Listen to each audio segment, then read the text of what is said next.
Oh, there you are.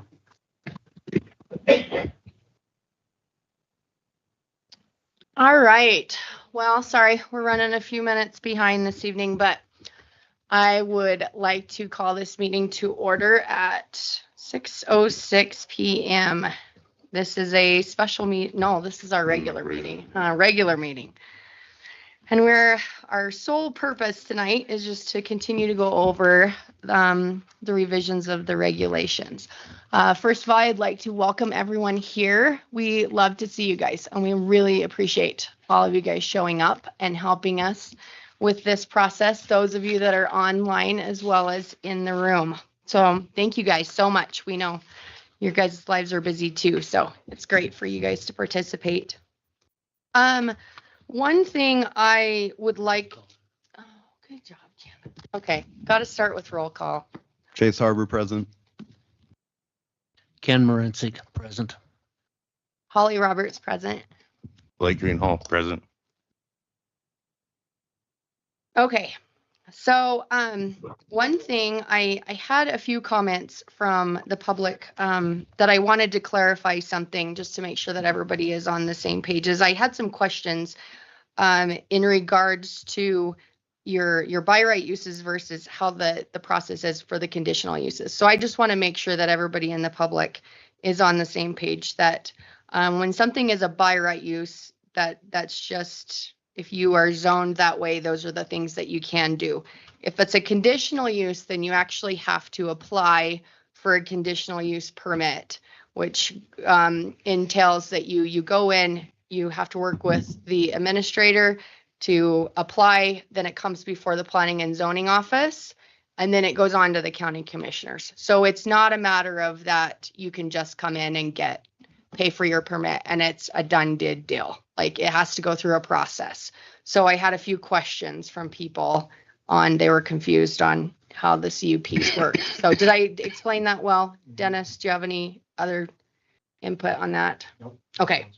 So if anybody has any further questions on that, feel free to reach out. But I wanted to, like I said, just clarify that because I had some people that were just wanted to ask those questions. So picking up where we left off the last time, we were on light industrial, and we had worked our way through the whole list, and we were kind of down to just taking some final comments. So we'll just start out with anybody in the room. Does anybody in the room have any other comments that they didn't get a chance to make, or if you weren't here trying to catch up on the light industrial? Yes, sir. If you can, and anybody that wants to speak, if you can please come up to the front or use a microphone, state your name just for the record, and then go ahead. You want me to sit up here? You can just take it with you. Still only have 3 mics. Casey Fairbanks. So I was wondering who did the revisions and why were all these things pushed to conditional uses? Maybe I missed that in a different meeting, but what's the justification for moving some of these things to conditional uses rather than a right of use? So the revisions were done by the board And the public. What would that have been? 2019 to 2003. First meeting was September of 2021 that we actually really. So from 2021 to 2023, the board, as well as basically it's the same process that we're doing right now, came through and made these. And so you guys understand too, basically everything in black is what was there. Those are the original regulations, everything in black. Everything in blue was added, correct? Or modified. And then everything in red was changed or scratched out, correct? Am I explaining that right? So does Gotcha. that answer your question? So all those conditional uses have been there, everything in black since 77 when they first did the regulations. Yeah. Okay. A few of them were moved from in the commercial that two conditional uses, if I'm not mistaken, Yeah, back there, when- there were. at the last meeting. So that was. Yep. Is there anybody else in the room that has any questions or comments on the light industrial? Can I make one more? What was your name again, sir? Sorry. Casey Fairbanks. Sorry, Casey. And everything that has been changed can be changed a different way or go back to the way it was. And so That'd be great. the door to the process is very greatly like reopened to we could do whatever we want to do. So we're just trying to go back through and get all the public input again, and then we'll work through changes again. And then it will go to the commissioners, and then they can do whatever they want to do. So where you have, can you scroll that up? Barb Dennis. Thank you. Oh, you- Nope, the other way. So on the conditional use in the light, let's see where they're, light industrial. They are talking parking lots and truck terminals. So down in Sandra, there's several of them. I'm here with Dennis Trucking and KSI. And right now, KSI, we are not doing anything, but where the offices are, we park our trucks there when we're running. So we'd have to get a conditional use permit to have those trucks down there. Is that what it's stating? So are you saying trucks is in your personal trucks that the office people are driving? No, I'm talking, we have semis and stuff that with it, there's trucking and stuff that goes out of that yard. And so does Taylor Construction, part of it, and well, A&T is heavy. This is light industrial. So at that point, do they have to have a conditional use permit for that? And then like if they're one of the shops we also use as fabrication. So are they going to have a conditional use permit for that? From what that states? Because if so, I mean, it wasn't like that before. Right. And then on this, if we have from where we're at right now, this is talking the possible changes, correct? Yes. So are we grandfathered in? Or if you make this the new thing, is that something that they have to get a conditional use permit for? Those are kind of my questions. And I'm going to defer both those questions to Clayton, which is not here. Which in our discussions, it has not come up a bunch about how it's going to roll back and what is and isn't going to be grandfathered. I mean, everybody down in that area, and especially like Sandra, that's where we're at. I know there's other spots like the airport and things like that also that are probably both. I never did look at the zoning for those, but I mean, we went out and paid the big money to get there, and now you want us to buy more permits? Everybody's trying to make a living. Right. So I don't see why we need to put that in there. And I think that it is a great question though of however we do end up proceeding with this, how that will work. If there are things that, because it's something that I wondered as well. So Clayton will be here in a little bit. He's just going to be a little bit later.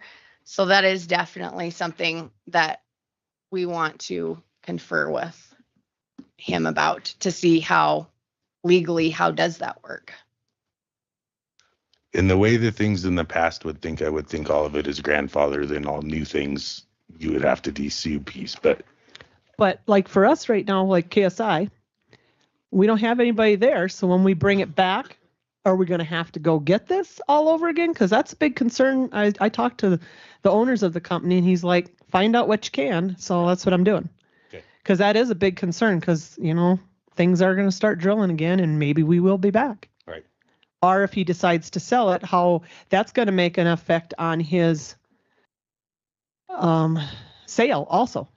Absolutely. So I just need to get that clarified, and I would like to just leave it the way it is, not to put all that extra conditional use permits in. So I think most of the people that are around the area, I mean, especially down there, we paid the big money to get those lots, that we should be able to let it be industrial and let it be that way. Thank you, ma'am. Hi, I'm Dawn with Taylor Construction. We're right beside KSI. Half of our property is industrial light and half of it's heavy. We have at least 25 trucks that are company owned that stay on the property overnight in our yard. I don't want to have to pay for a use permit to continue to do that. That's why we purchased land in Sandra.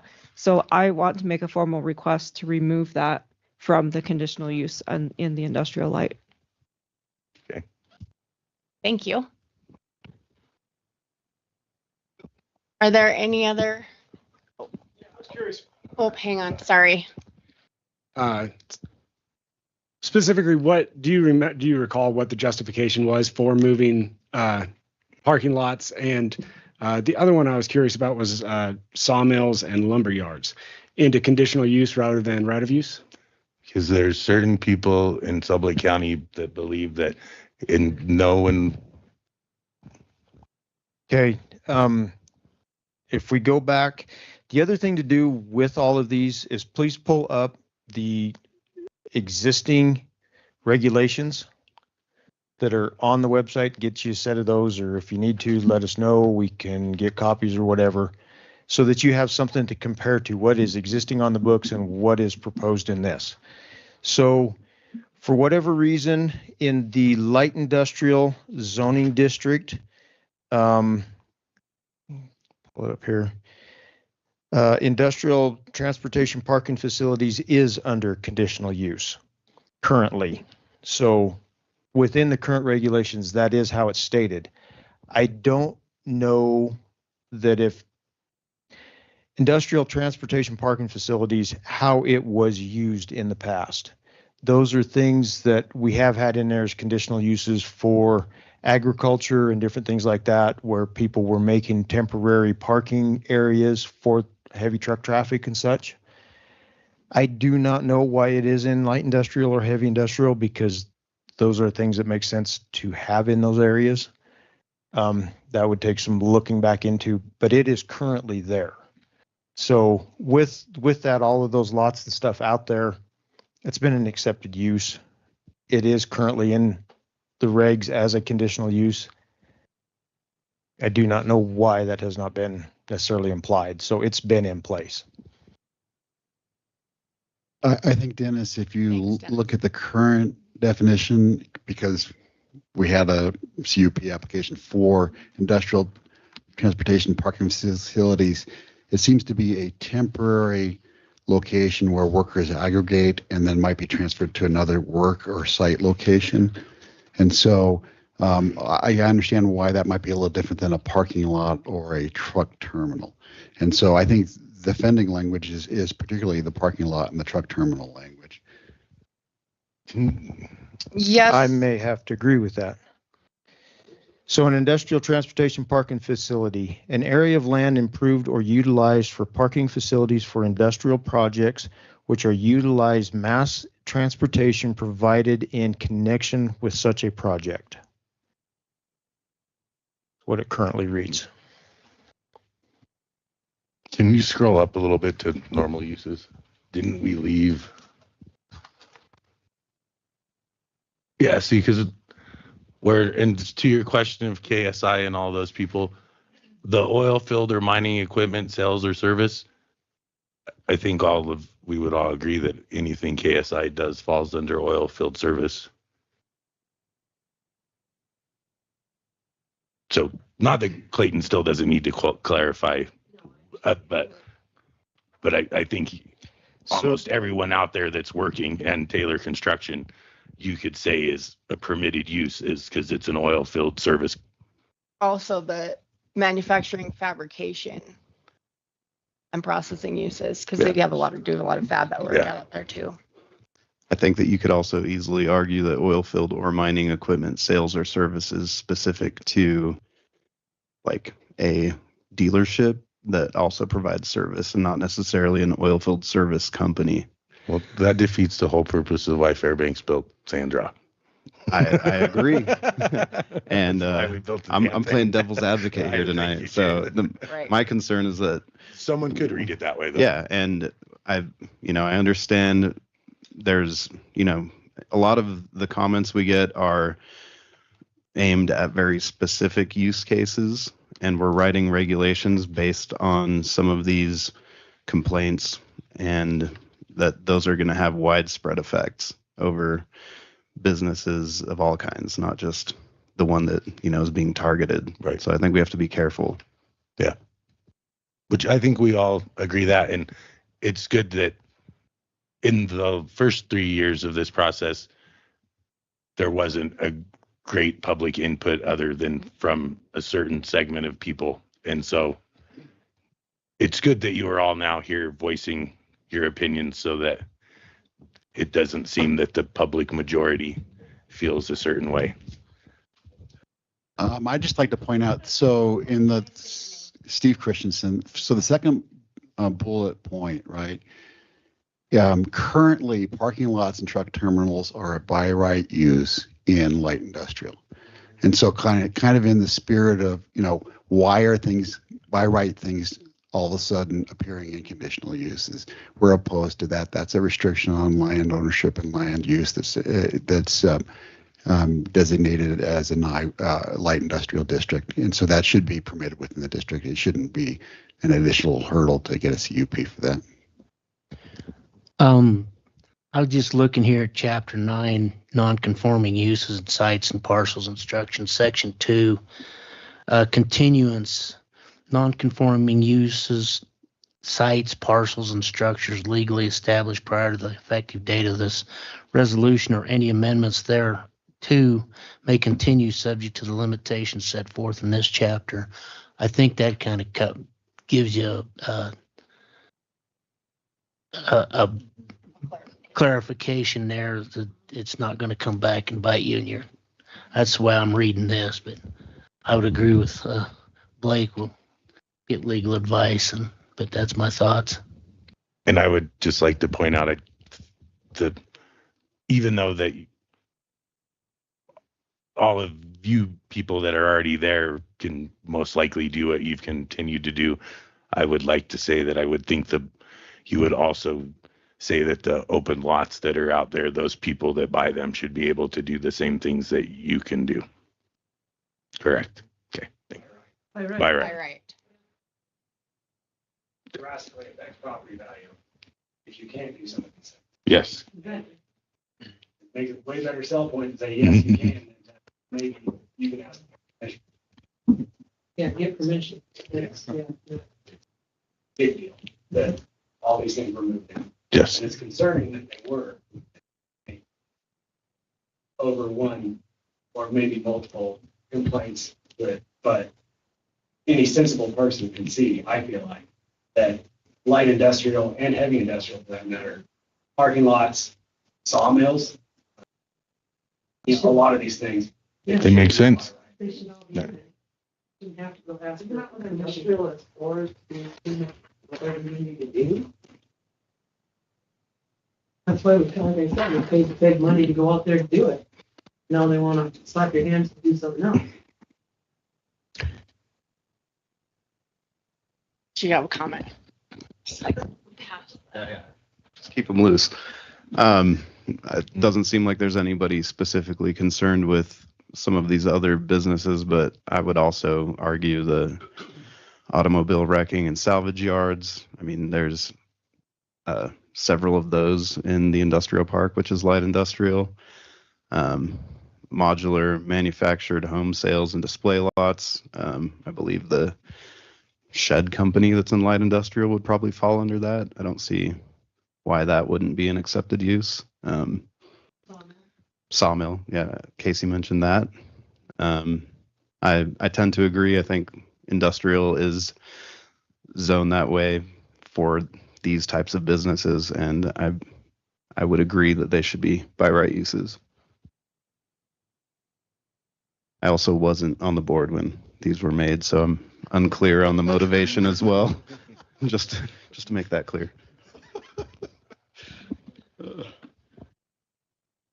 So I have actually a question that maybe you might be able to answer.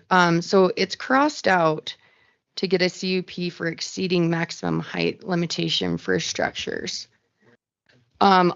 Under the light industrial, on conditional uses, it has exceeding maximum height limitation for structures, but that's struck out. So does that mean you cannot apply? I mean, I would understand why you would need to apply for a CUP if it's going to exceed the height. Is it somewhere? Do you know why? Because we don't allow it anywhere else. And there was the consensus that there was a reason we had building height requirements in certain zoning districts, and it wasn't to let. No, it's right here. Number 16. So this is in. Okay. This is in the maximum height building. So it is stated in here that in light and heavy industrial districts, the maximum height may be exceeded subject to a Conditional approval. Okay. So with that mentioned in the maximum height things, there's no. We don't need to mention it here. Okay. That's what I was wondering, because I was thinking that it was in there. Okay. Perfect. Still need to. I understand it's in the development clause that says, hey, but then you can read the permitted use and look at CUPs and construct. I'm sorry, Steve Christensen. I think you probably need to retain it in the CUP conditional or the permitted. In light industrial, you have the section with CUPs, and we've taken out that it may exceed the height, even though in the development regs it kind of refers you back. So I think you could get into an interpretation question: is there a conditional use that you may exceed the height or not? Because then you're in chapter 2, which is the permitted use section. So I'd recommend leaving it in chapter 2. I would disagree with that, because if you're dealing with height restrictions, we're going to go to chapter 3 that mentions the heights, so that you know what height you are dealing with, and that is where it is stated that heavy industrial, light industrial can be modified. So in this portion, you're looking at basically typical allowed uses, not allowed uses, and I don't think we need the repetitiveness of that. Well, my concern would be is if you're in chapter 3 and it says pursuant to a conditional use permit, right? I mean, that's the language we just looked at. It said pursuant to a conditional use permit. It's also within the, when you come to apply for a building permit, it's in the building permit. Okay, so I guess I'm comfortable, if you're comfortable, that there's a way to get to exceed those heights in light industrial. It's just not going to be in chapter 2. It'll be in chapter 3 or other chapters then. Yep. Okay, thank you. And maybe we just write that down for a question of Clayton if he agrees that it's okay to just not have it in that section.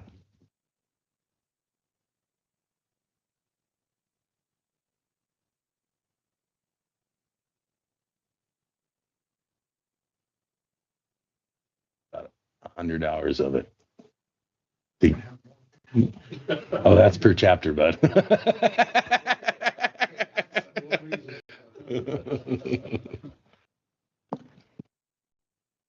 Okay, so another clarification that we wanted to get from you, Blake, is we had several people that asked why, and it's not just in light industrial, it's actually in most of them, that multiple businesses which are permitted by right or conditionally permitted is struck out of pretty much all of them.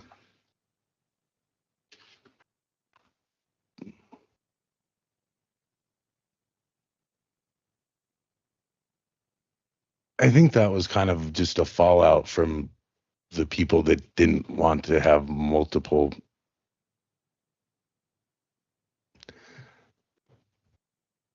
Because, like, do we have to state that you can have multiple businesses? Or, I mean, that's why we wondered, is you just need to strike it because it's just a given? that you can have multiple uses or businesses, I mean, or is it that the intent was that you cannot have multiple businesses, so it's not listed? Maybe Clayton remembers or Chris does, but I thought it was we struck it because you could do it and it wasn't an issue. Okay, we'll ask Clayton. Yeah.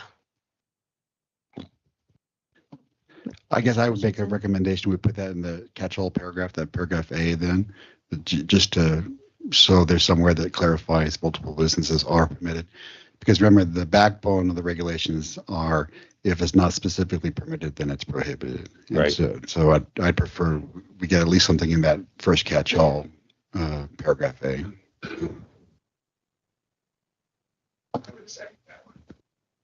So it is an issue specifically with rentals, shop rentals out there at Sandra. We have rented to multiple people that use the same lot because they can't afford the rent for the entirety of the property.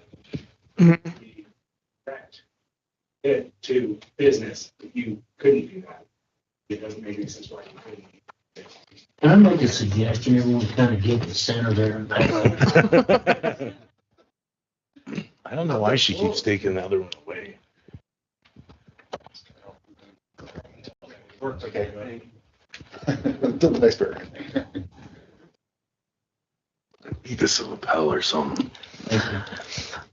Okay, so I'm going to turn it over to our online guests. Is there anyone online that has any comments about the light industrial district?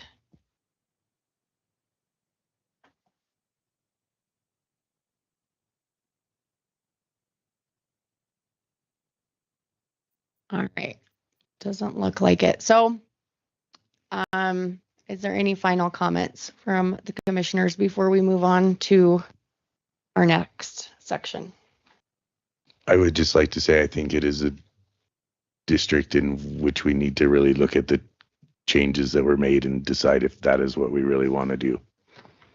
Because I do not believe it's what most of the public wants to do, and that it will hurt far more people than it benefits.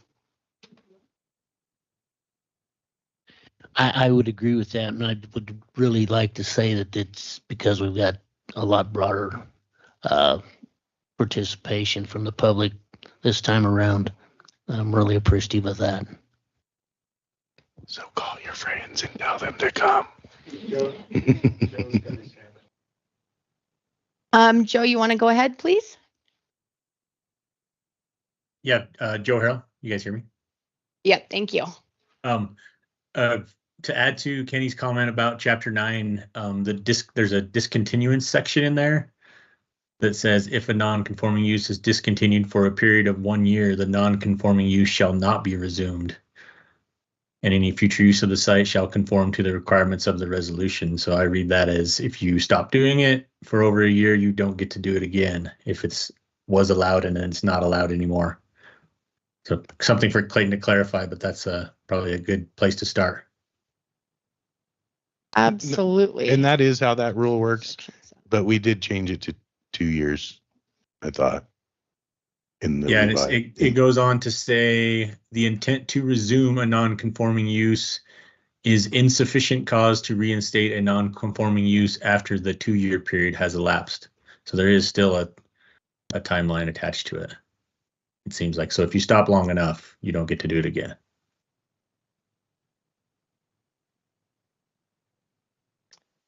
Great, thank you. That's all I had. Thanks. No, thank you very much for pointing that out, Joe. We appreciate it. And I'll definitely, as soon as Clayton gets here, we will include that in with it. So yeah, thank you. Okay, with that being said, if we don't have any other further comment, we will move on to heavy industrial.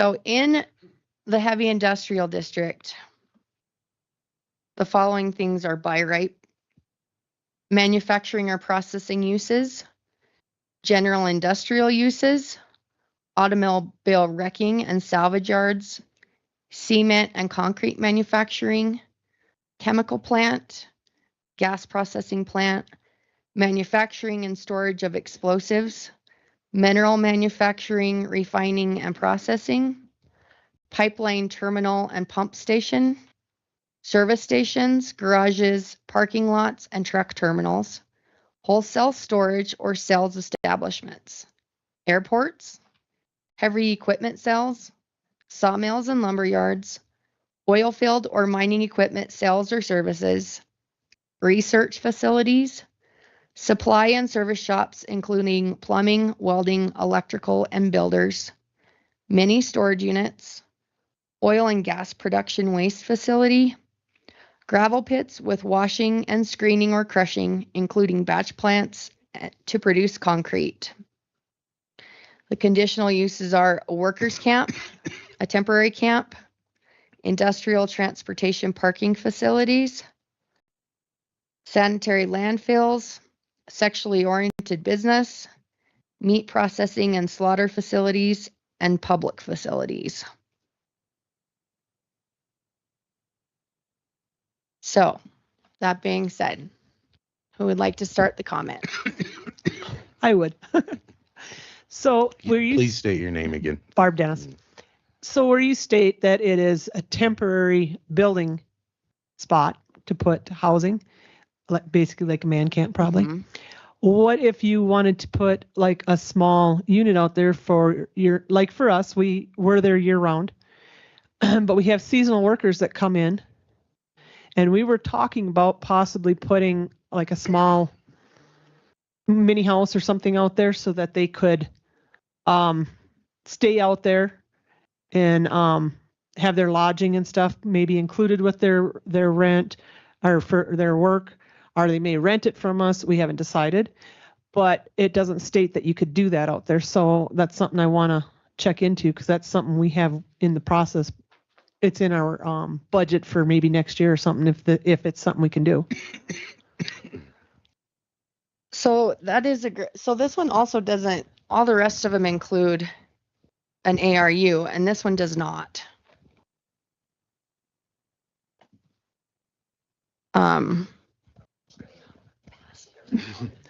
Well, just to that point, I mean, in the industrial park, there are several properties I can think of that have residential or ADU type structures on them, for whether it's for employees or otherwise. And my same comment as commercial, I think that should be an accepted use, especially in industrial and light industrial and heavy industrial as we're going through it.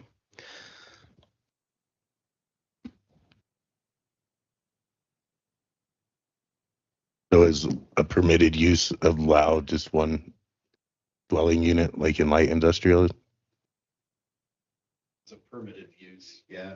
But to her question, the We're on heavy. workers can. Yeah, it'd be like a home or whatever, but a small one. I mean, it's not like we're gonna put a mansion up, but something that you could have for your employees to go to, because they're not gonna be able to rent for any long term, because they're seasonal that usually come in to help us with the logging or maybe some construction, where they're here 3-4 months and then they move on. So it made sense for us to maybe put a small housing unit out there to have the guys there, because that's what they'd like anyway. It's not like they want to come into town, and no one wants our hours anyway. So it just made sense, but it doesn't state there that we could do that.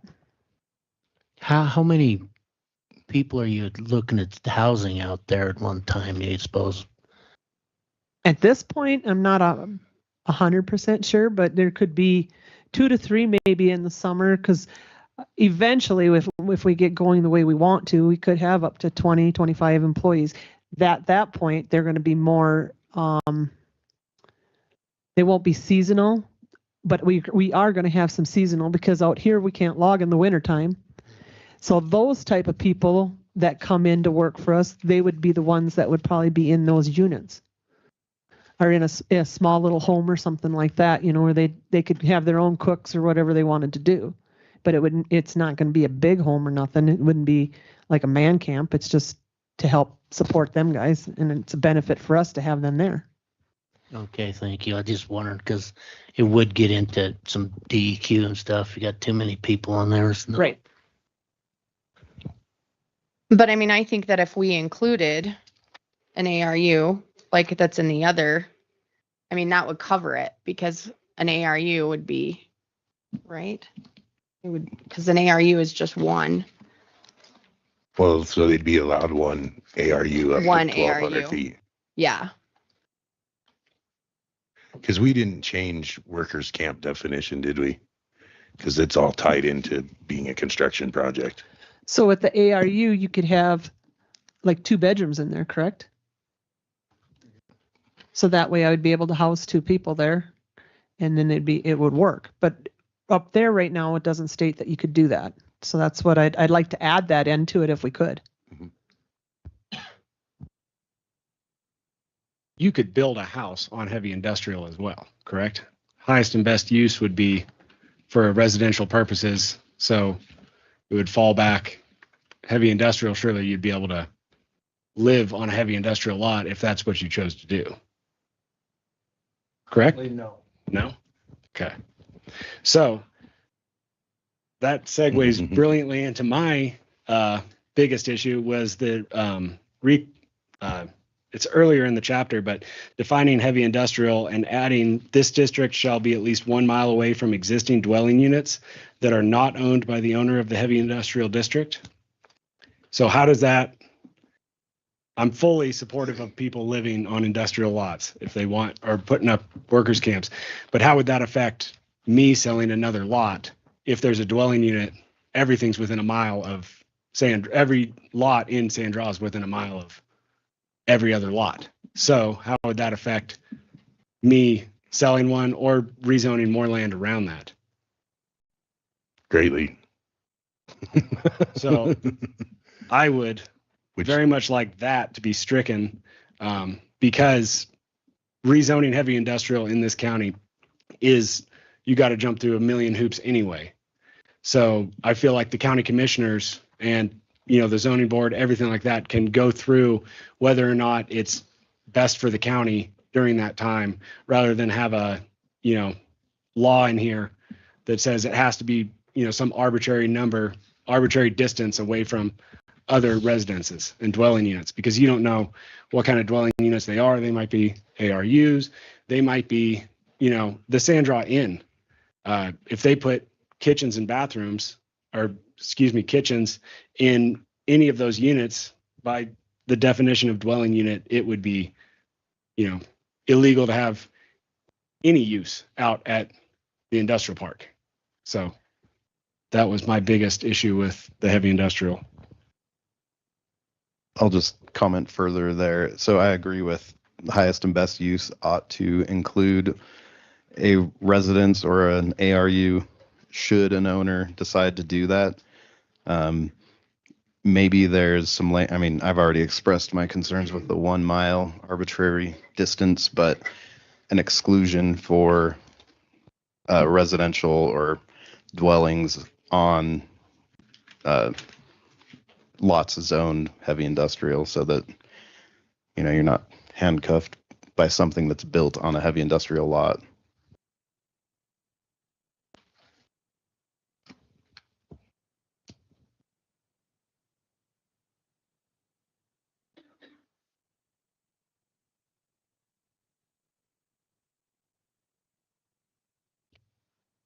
Does anyone else have any other comments?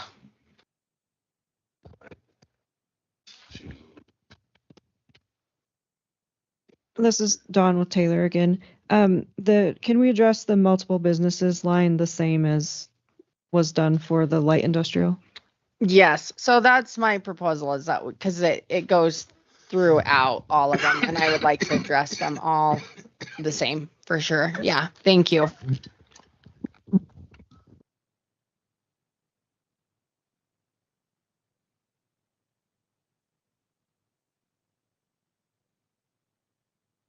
And I would like to point out again on this one too, where it has the industrial transportation parking facility. I mean, I don't think that should be a CUP. I think that should be under a by right use.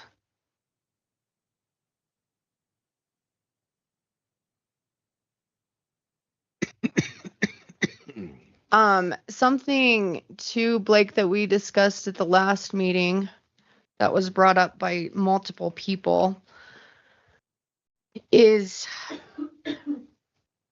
how do we, or how can we, the best verbiage on the by right uses to where it's not limiting them, to where if they, I don't know, come up with some other business, but it's not specifically noted on the uses.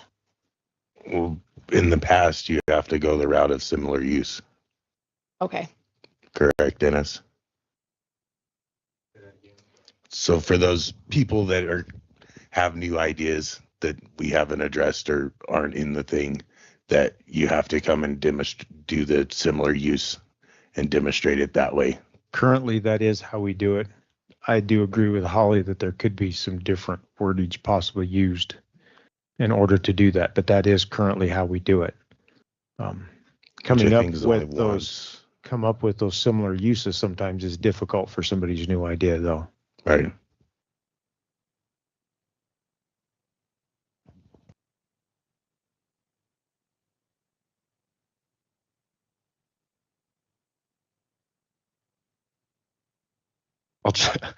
I've already made this point, but I feel like that's a flaw in lists of accepted uses rather than exclusions. I mean, I can't think of all of the potential businesses that we're leaving out, but I mean, like a microbrewery or something, where would that fall? Not in heavy industrial. So you couldn't do it there?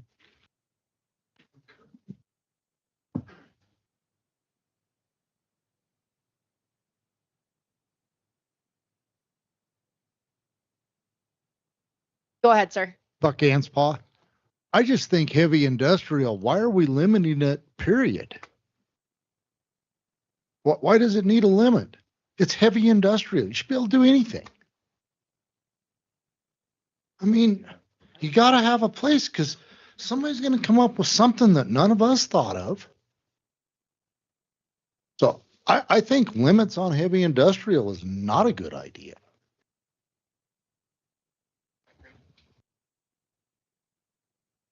That is going to be a hard sell across the board. But it's heavy industrial. No, Right. Catch all in the heavy industrial at least. It says, sorry, case of everything. Catch all. Casey Fairbanks, a catch-all in the heavy industrial that basically says, and any other, use that would be, because there's got to be, if somebody comes up with some new way to use the land, it's Right. got to have a place to fall, and what better place than the, I don't know what the verbiage would be, but some Right. sort of would be a good idea in my opinion.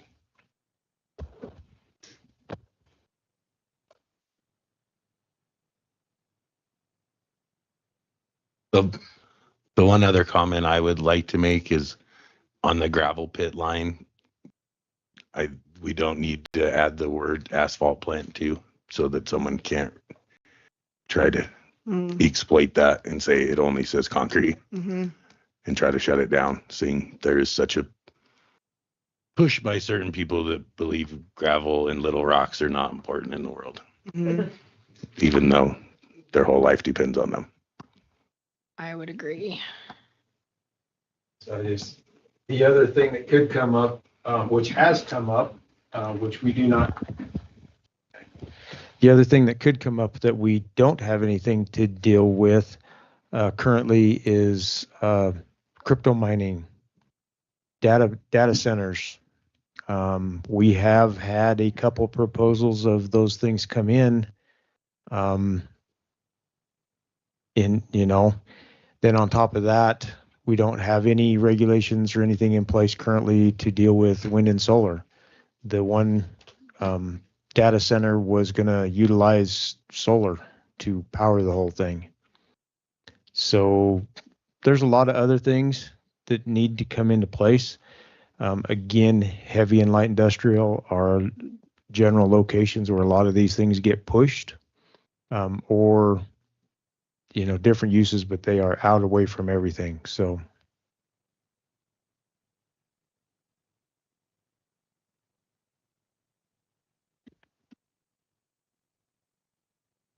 Yeah, actually, thank you for bringing that up because somebody actually just called me on crypto mining and that one stumped me because, yeah, and it is something that is up and coming or could be potentially.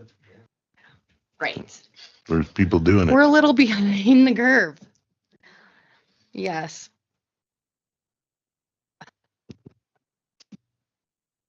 Okay. Can I just make one comment about Bitcoin and crypto mining? I think the hard part about that is scale, where if one person wants to sit at their house and have a little Bitcoin mine and buy a really nice computer to do it, I'm not going to tell you can't buy a nice computer and how to use it. Just the difference is when those people, that turns into a 20,000 square foot warehouse full of data servers sucking the entire grid down, and how do they power that? And which is drastically different than a single person mining Bitcoin in their garage. So it's going to be a very hard thing to tackle. Right. So then what do you do with it? I'm Because not sure. I agree with you. And that was the gentleman that actually asked me about that. That's exactly what he said. He said, because you could have just some retired guy or whatever sitting at the house, but then also could turn into huge. So I don't know. Yeah. Something we definitely need to think about. I think sure. the free market would figure that one out. If they have power, if they don't, I don't think that's for a zoning board to distinguish between me with 1, 5, 10, 100, 1,000 computers. That would be, if it's in heavy industrial, I mean, they're going to be paying taxes. They're going to be building buildings. They're going to be contributing to, the taxes of the county in one way or another. You might not like the side of a big warehouse, but that's what heavy industrial is for. So I would be, if somebody wanted to put one out there, it would not bother me at all. If the grid can hold it, and they would have to get some sort of, I'm sure there's some sort of permit, the Rocky Mountain Power, Right. issues that says, hey, we can or we can't, give you this much power. So I guess that's like my question on that point. I completely agree with you, sir. Is it allowable in any other zoning? Is like my thought. Because yeah. So does anybody else have a comment? I'm sorry. And maybe the thing for us to do, like we've done on so many things, is maybe we should probably look at Cheyenne and Casper and the places that how they've addressed it, where they've built huge data servers and giant Bitcoin farms already, and see how they did it for kind of a blueprint. Yeah. Is that huge industrial park out there? Is that whole thing light industrial, or is it light and heavy industrial where all those data centers and that Bitcoining is? I don't know. I've never been there.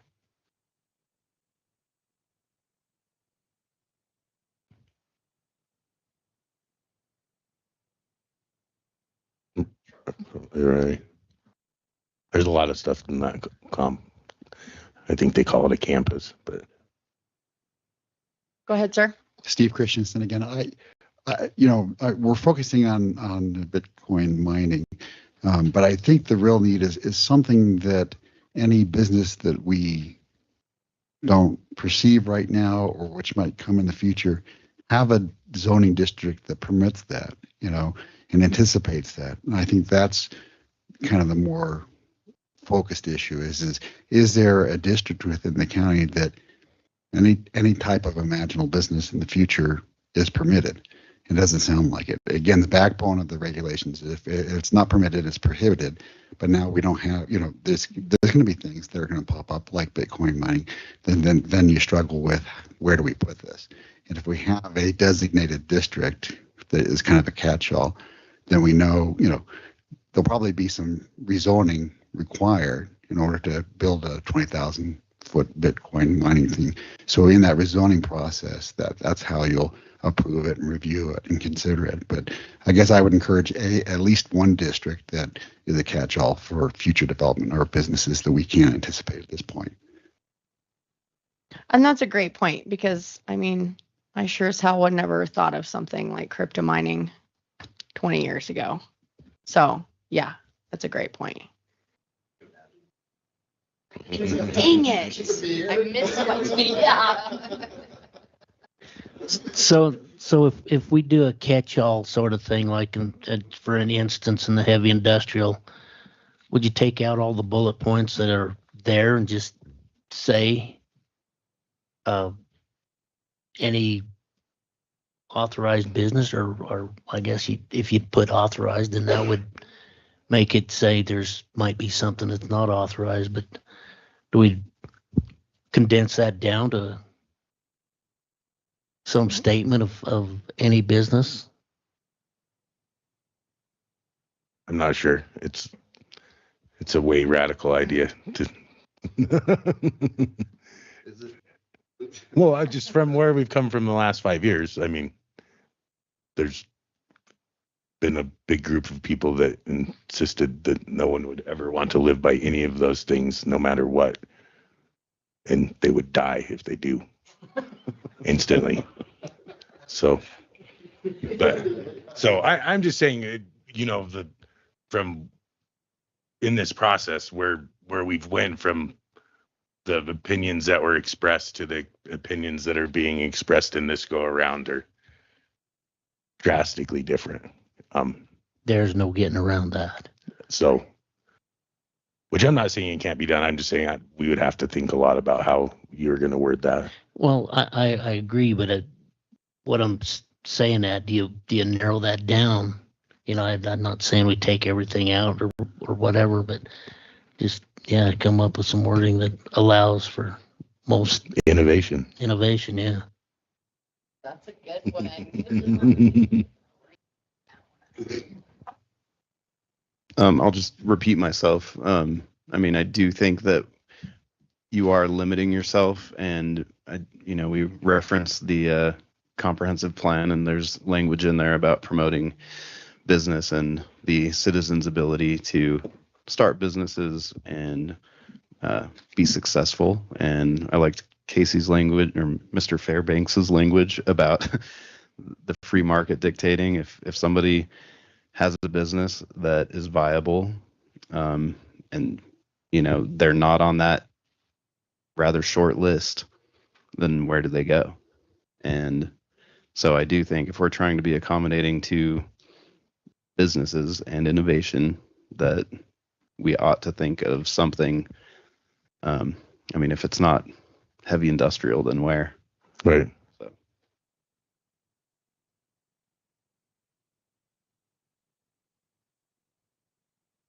Okay.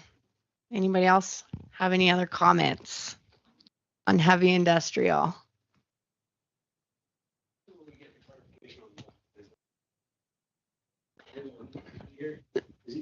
He is coming tonight.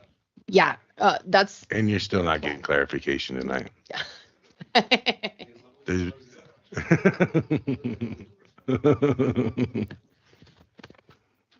Yeah, he is planning to be here later this evening. So we'll definitely, as soon as he gets here, we'll divert and ask him questions so we can get that taken care of. Okay, is there anybody online that has any comments on the heavy industrial? Lacey Kral, go ahead, ma'am.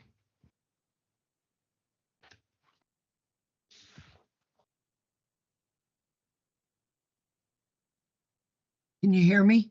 Ooh, now we can. Yep, thank you. Hey, I'm sorry, I'm a little bit ill, so I don't have much of a voice, but I do want to just raise a cautionary flag here. The question about AI and Bitcoin is actually a rather involved question.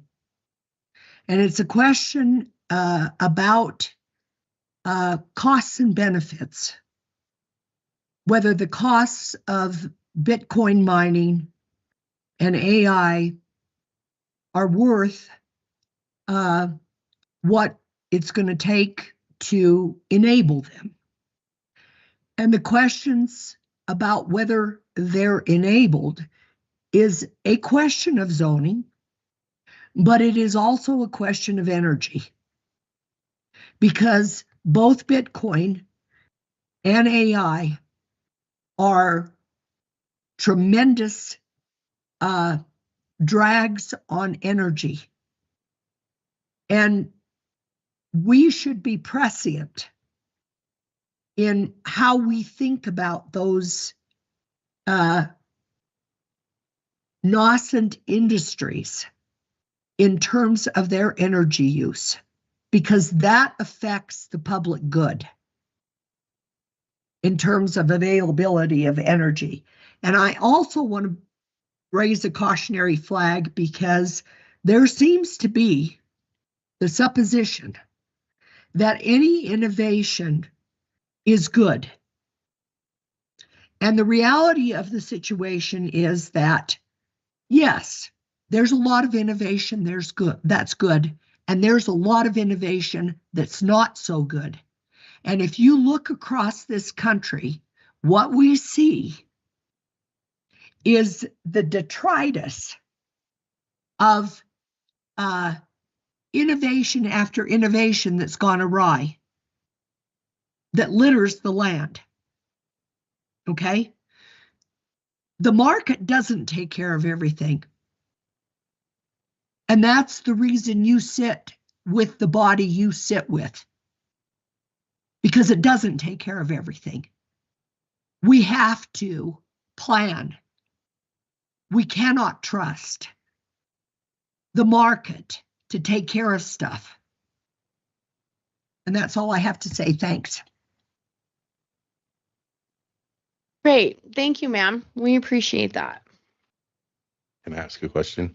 Yes. Does anyone know what does detritus mean? Degradation. Okay. Yeah. Garbage. You know, you take your strip malls, okay, that are vacant and littered everywhere, okay? That's the detritus of innovation gone awry. Great. Thank you for that clarification. We appreciate it. Go ahead, ma'am. Dawn with Taylor Construction. So planning and zoning wouldn't restrict any free market business that was legal. I mean, that's not what this board would suggest. Okay, just clarifying. Yes. I would just like to clarify, we're just speaking for the four of us. Yes. Good clarification. Okay. Does anyone else have any further comments on heavy industrial? All right. So we're going to go ahead and move on to Resource Conservation District. In the Resource Conservation District, RC, fish hatcheries and wildlife preserves, grazing and agricultural uses, drainage, irrigation structures and irrigation dams, soil and water conservation and forest management uses, one single-family residence per parcel, excluding the use of mobile, non-conforming manufactured homes, conditional uses, workers' camp, temporary camp. Okay, does anybody have any comments on the Resource Conservation District?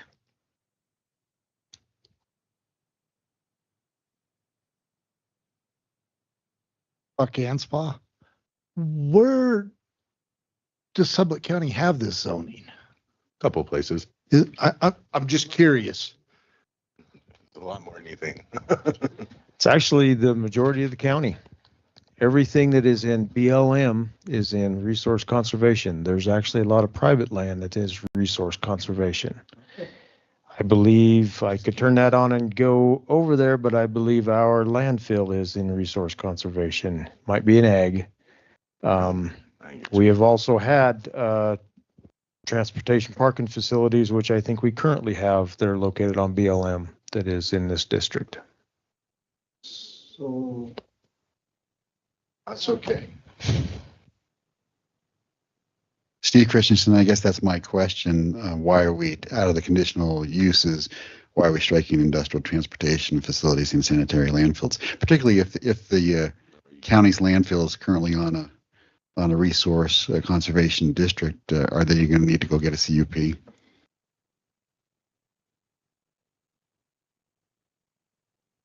What if they stay in business for 2 years? Yeah.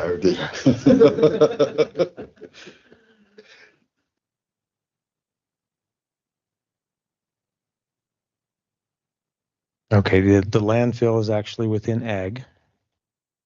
So I'll take that one back. So everything that you're looking at in yellow here is resource conservation, which is basically, so if there's 17% of private, there is 15, probably 85% of the county is resource conservation. The existing landfill here in Pinedale is on resource conservation. Parking facility down here, 352. Nope, that is actually on ag.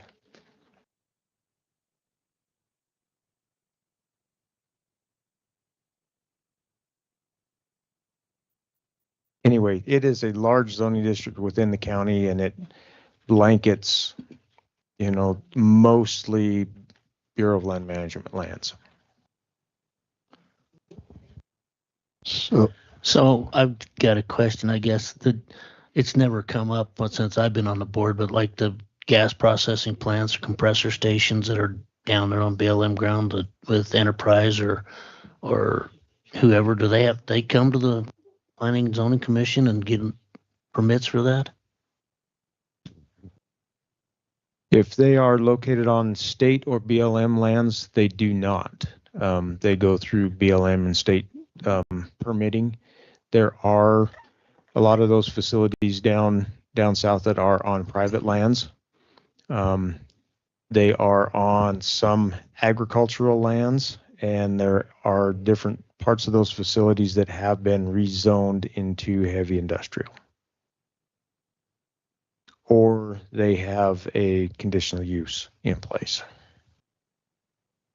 So the stuff that comes off of BLM, we really don't have, or Forest Service or whatever, federal government. We don't have a whole lot of say on it. We don't have a whole lot of say on those. We do issue building permits and such for them, which is very minimal for the facility or for any of the structures. That way we have record of them on file, and the assessor's office has a way of having record of them. But as far as permitting rules and regulations, then they follow federal standards, which are greatly outweigh ours. I've been weather up there. Don't care. Yeah.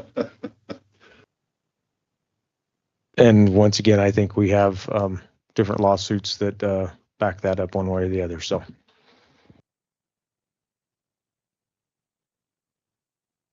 Dennis, I'm just curious. Does that mean that all the property in the entire county, there's at least one district designation for all the property, even though it's federal land or BLM land? So the entire county is zoned in one of the existing permitted districts. Then is that Correct? Correct. Okay, thank you. I wasn't aware of that. Yep.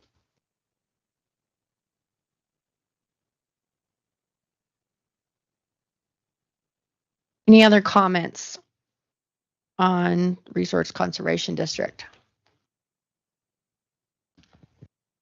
Can I make a real quick comment? Absolutely. I would say since the transfer station is in this district, and even though it technically we're calling it a transfer station right now, that we might want to think about putting sanitary landfill or adding transfer station, however we want to word landfill transfer station as an allowed use. Would you do it a by right or a conditional? Do you think? I would say, to be nice, we could say conditional.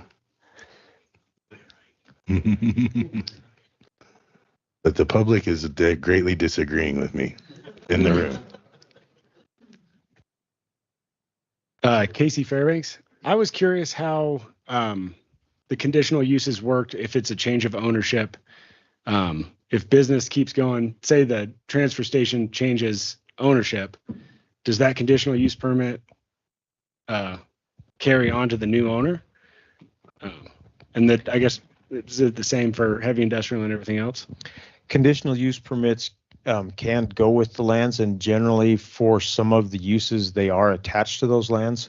So yes, it would transfer.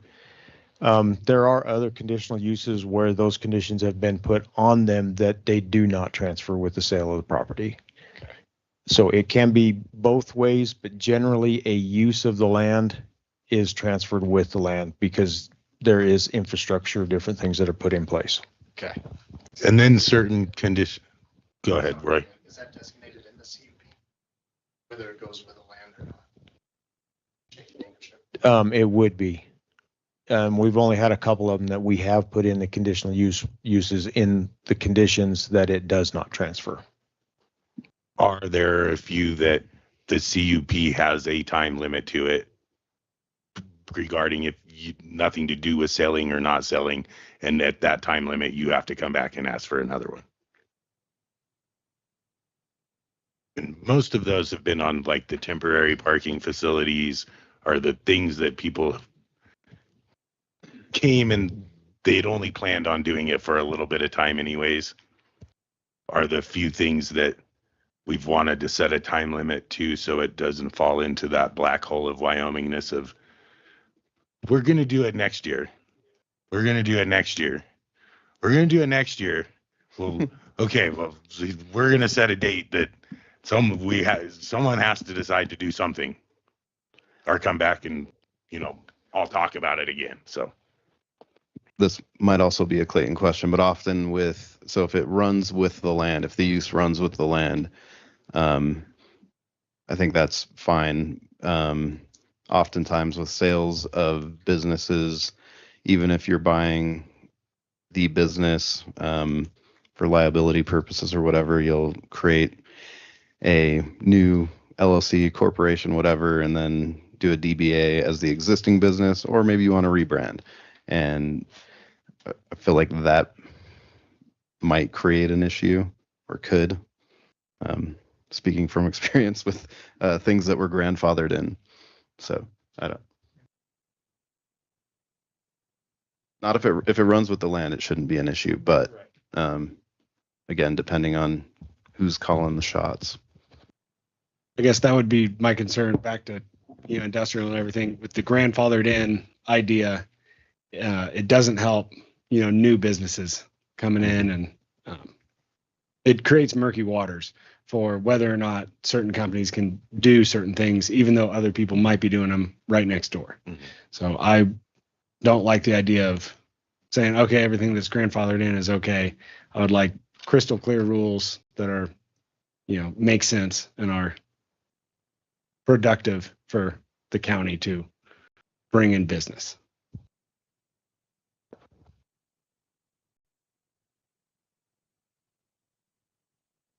Hey, are there any other comments on Resource Conservation District? Dennis, I did have one question. Dennis, are there any gravel pits in that RC? Oh, yeah. Wasn't. no, it's not a permitted use.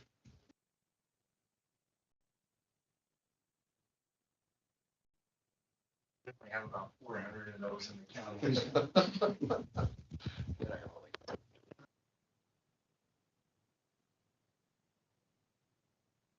I don't know right offhand. Most of what I'm seeing so far is ag, but I'm sure that there are gravel pits within that.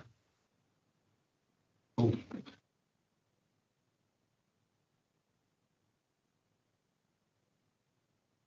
Got that. There is a gravel pit right here. Oh, yep.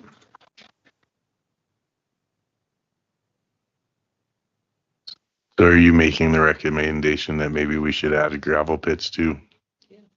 Con- Makes sense. Hey, I'm a Little Rock guy. There's certain people in the county that want to be like Teton County, and there are no gravel pits allowed in the county, period. They can buy it from us. Sorry, I'm not a rock guy. So there is a catch-all in paragraph A. It says mining and mineral extraction, but that's different than a gravel pit, I'm taking it. Yes. Okay. Mining, no. Mining does include taking the gravel out. A gravel pit is actually the crushing and processing of the rock. So I guess we're looking for that to be a permitted use in the RC district then. And this is an example, I guess it sounds like, of somebody using it that way. Yeah.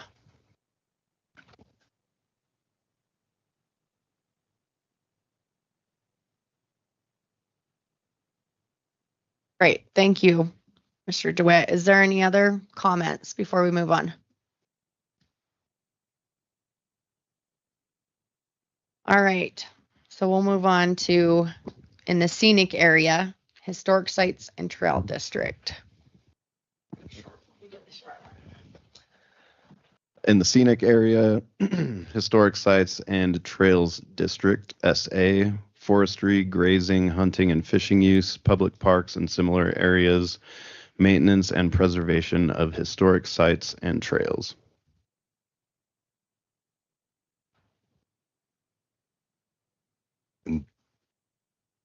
That is another one of those, if you really get on GSI and look, there's a little bit more of it than you would think there is. But most of it is confined to places that the historical society or other people have wanted to preserve, and then we've rezoned it that way.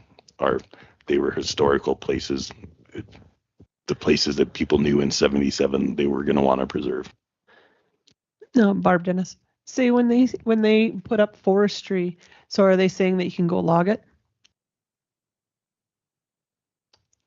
Great question. I would read it that way. Maybe we should add it. Oh, where'd Dennis go? He stepped out for just a minute. Expect him to come back though. Hopefully.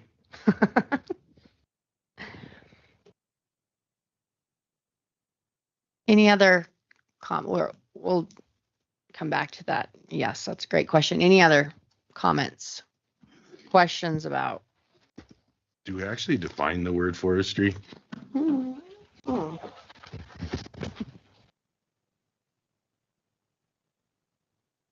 think we do.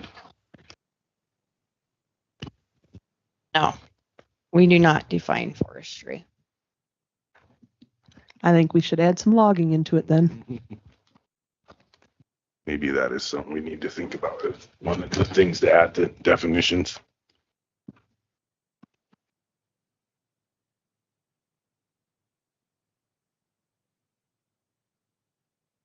Right. Yeah, I'm preserving it. Or I shouldn't say preserving it, because logging it. Yeah, watch it burn. Yes. We need to maintain it. That would fall under agriculture.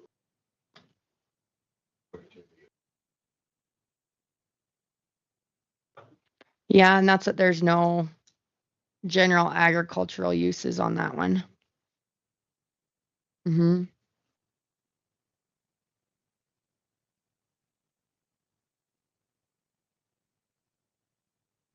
Yeah. Making notes. Okay, any other comments?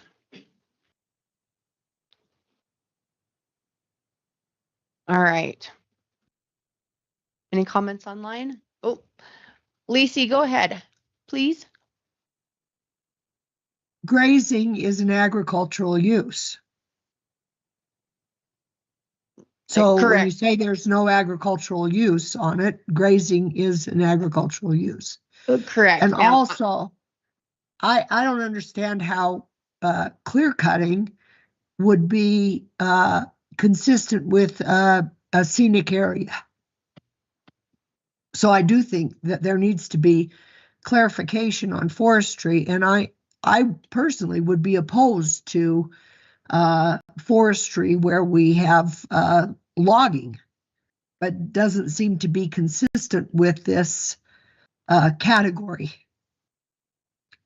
That's all I have to say. Thanks. Thank you. And I would like to clarify, Lacey, that, and I probably misspoke, but what I meant that there was an agriculture use is the gentleman was saying that it would fall under an agriculture use. And I said that that wasn't listed. A general agriculture use wasn't listed under there. So just to clarify, that's what I meant by that. So I apologize. Okay, very good. Thanks.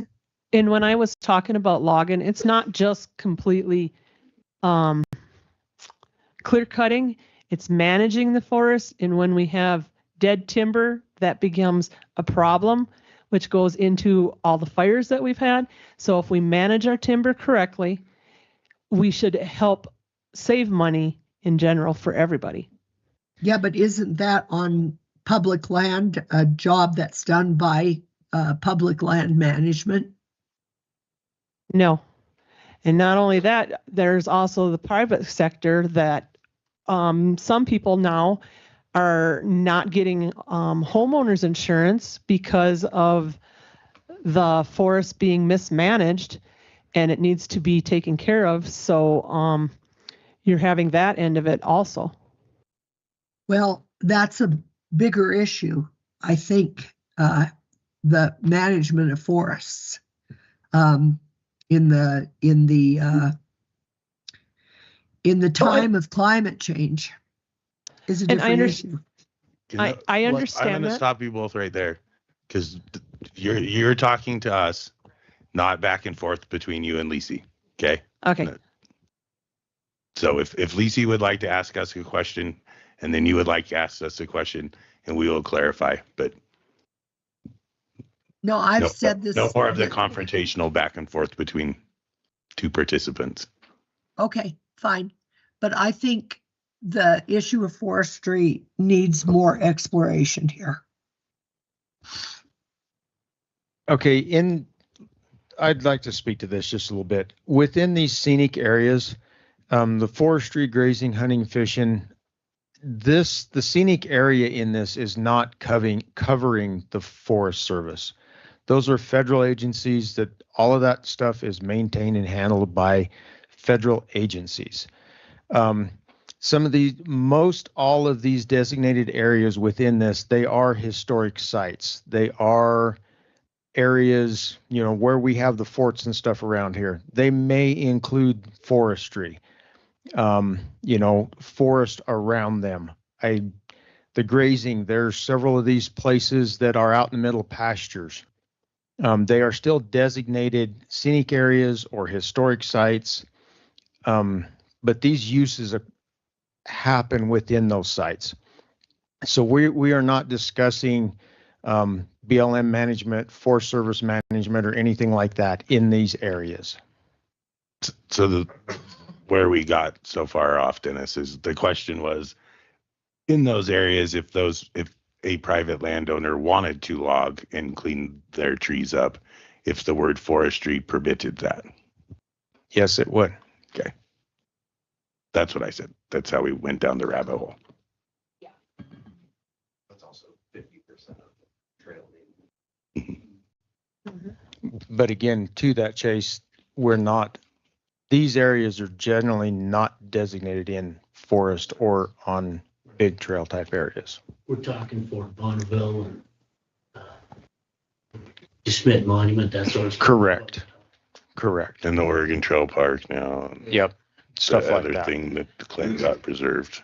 The other one that was put in the scenic historical sites was the schoolhouse down at Boulder.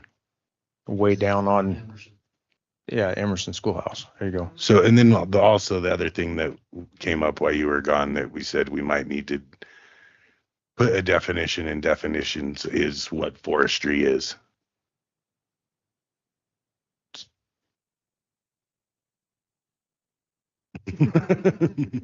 Or how it's going to be interpreted in the regulations.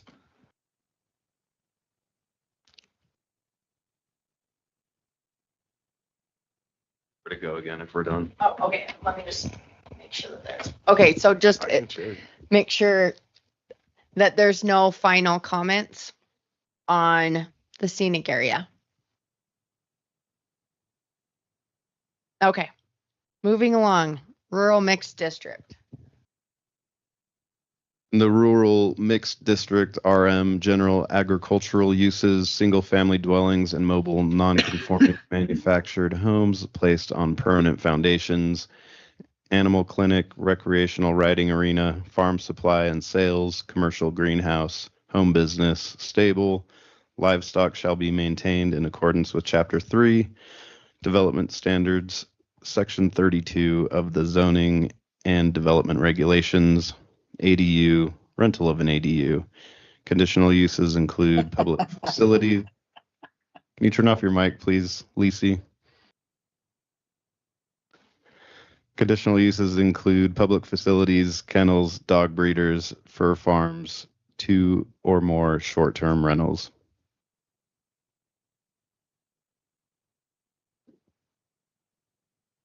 Okay.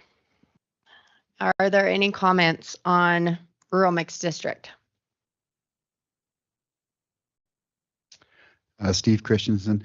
In one of our earlier meetings, somebody had suggested that we do away with this district. And first off, I would oppose. I think this is an important district. Second,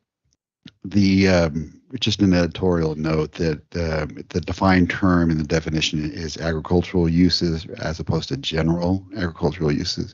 So I think we should just say agricultural uses. And then this is kind of a running comment that I've been making, and that is I'm not fond of the limitation of 2 or more short-term rentals as a conditional use. The number of dwelling units that may be placed on this district is already governed by the development standards, and so we should just rely on that as to how many short-term rentals would be permitted in this district.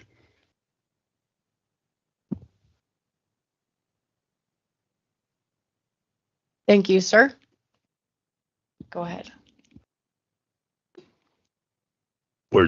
Just to explain to you how we got to the everywhere that the 2 or more short-term rentals is in this is it was a compromise greatly on my part, pushing back because there's there is a group of people that do not think short-term rentals should be a thing. And especially when we did the short-term rental rule, there was a lot of people that really wanted to cap it the way other communities have had, and to where we only allowed so many permits, period, in Sublette County, where when we did the short-term rental rule, I did not want it to be a thing that only a few privileged people in Sublette County could do. It was either, as a whole, we decided we're not going to do short-term rentals, or everybody gets to do short-term rentals. And so as a way to somewhat regulate the numbers of short-term rentals is how we added the 2 or more as a conditional use permit, so that we could somewhat regulate and see how short-term rentals were going. So just to give you a backdrop on how we got there was in a way to make it to where we didn't end up really restricting or, coming up with an idea of period in Sublette County, we are only giving out 100 short-term rental permits, and the first 100 people that have the money to get it done came and got it done, and no one else ever gets to do it. That's not what I wanted. Like, either everyone in Sublette County gets to do it, or no one gets to do it. At least one. And then go from there. But so that is how we got to where that is added into all these things. No, I thank you. I appreciate the history. Steve Christensen again. My concern is it's 2 or more. So you're allowed to have 1, and then you got to come in for a CUP. And then it's interesting you mentioned, if you were to put a hard cap and it'd be first come, first serve. I was talking to a gentleman, flew into Jackson, and was talking to a gentleman who owns a property in Du Bois. He bought it thinking he could make it a short-term rental. It turns out he found out that all of the town mayor and officers had already gobbled up all the short-term rentals, and he was a bit bitter about it. So, I think an overall cap would just create issues and concerns. I guess I'm suggesting that the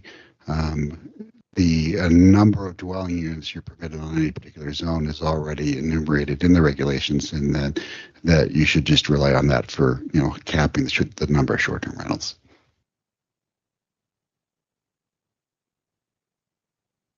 Thank you. Any other comments?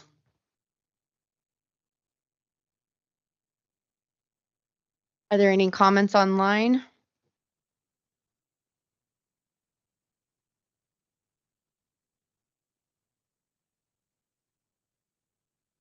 All right.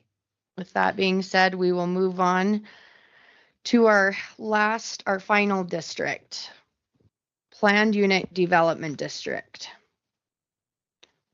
Within the PUDDs are allowed cluster and planned unit developments, townhouses, condominiums, apartments, duplexes, commercial and industrial complexes, and twin houses.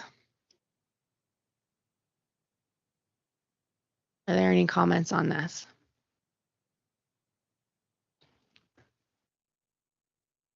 I would like to make the comment of, this is another one of those districts that certain people have expressed that they think it should go away. I think it's a district that we have completely underutilized in Sublette County. And especially in the sense of, how do we bring more people, how do we the people that are coming to Sublette County, how do we strategically put them in the county and do that without disturbing as much open space as possible, where this is the zoning district that is really designed to try and preserve open space while still allowing people to move to Sublette County. And I like it because then it allows it to where not all of that development comes right next to town, and we create the biggest bottleneck in the corridor at town and make it to where everyone in Pinedale no longer gets to have wildlife like the rest of the county, which I do not think is fair. Because Pinedale will not be the same if there are no deer and moose that ever walk through Pinedale. And we've already given up all of the antelope that walked through Pinedale at one time. I'll agree with you there. I'd also like to clarify. I believe Mr. Christensen mentioned somebody that mentioned getting rid of the previous district, and it might have been me out of ignorance because we don't have any. And so I guess I would agree that I think they're underutilized and would greatly benefit the county. I can think of a lot of examples, especially, this talks about various use types in a cluster. Something like out at an airport where you've got residences with hangars and light industrial and commercial and everything going on in a consolidated area that I think would be a huge benefit.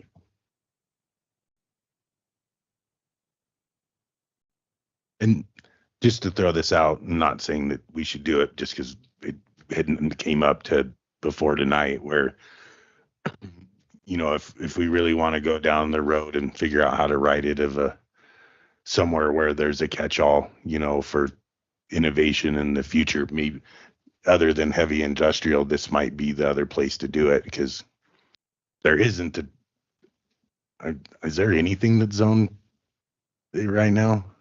I don't think so. Okay, this is mentioned within the zoning districts and such. It is actually kind of like a, what do you want to call it? Not prefix, suffix to a zoning district.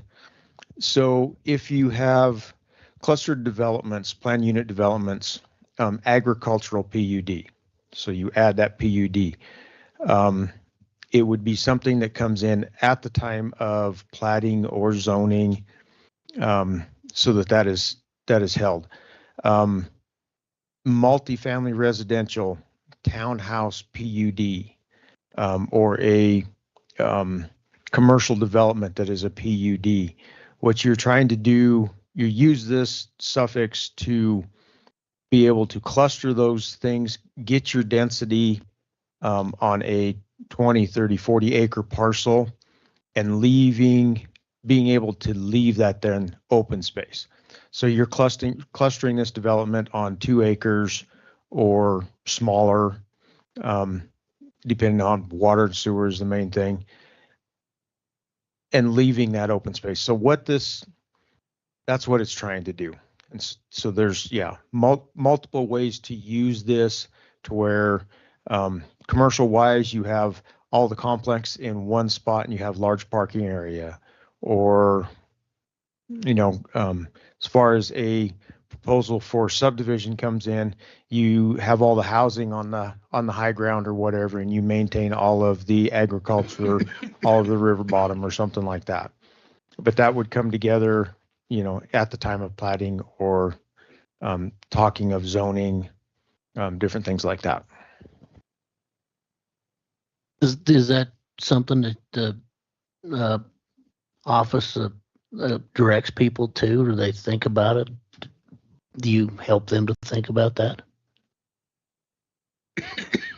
Currently, we haven't had any of those proposals, and nobody has really used this. We do have the one development out on Pole Creek, which is an RR10 development, and there are half of those lots that are 5 acres. Then there are some 10-acre lots, and then there are a substantial amount of 20-acre lots. So with that subdivision, there's an average of 10 acres per per housing unit. So I'm sure I could probably dig up 1 or 2 more, but that's the only one that pops into my head. So, but nothing really in the idea of just put a lot of people in this little square and save the rest of it. TM, can you please state your name and go ahead, please? Hi there, this is Tessa Manning online. I just wanted to comment. I am on the Town of Pinedale Planning and Zoning Commission.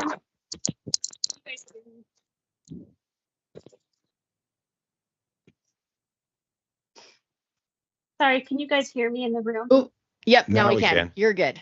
Oh, okay. Hi, Tessa Manning. I live in the town of Pinedale, and I'm on the Pinedale Planning and Zoning Commission. And I would encourage you to keep the planned unit development zoning and explore how it can be utilized. The town of Pinedale is working on adding it to our code right now.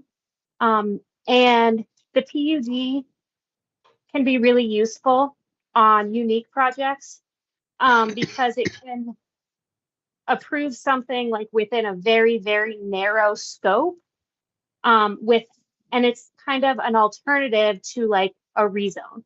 So for us, it'll be instead of rezoning like agricultural to commercial, the PUD can be used. So a very narrow project can be completed without rezoning and opening the door for everything that is allowed in a particular zone. So that is all I have to say. Thanks. Yes, thank you, Tessa. We appreciate that for sure. Are there any other comments on the PUDDs?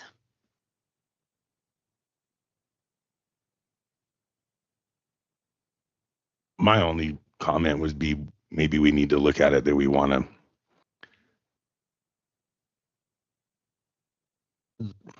So the way it is now, Dennis, I mean, it's hard because we haven't had anyone ever come and ask, but if you went with what kind of Chase's thing of someone that wanted to do like an airport or an industrial thing and then do a bunch of housing along with it too, that it would still be able to encompass both of the multiple things on the list, not just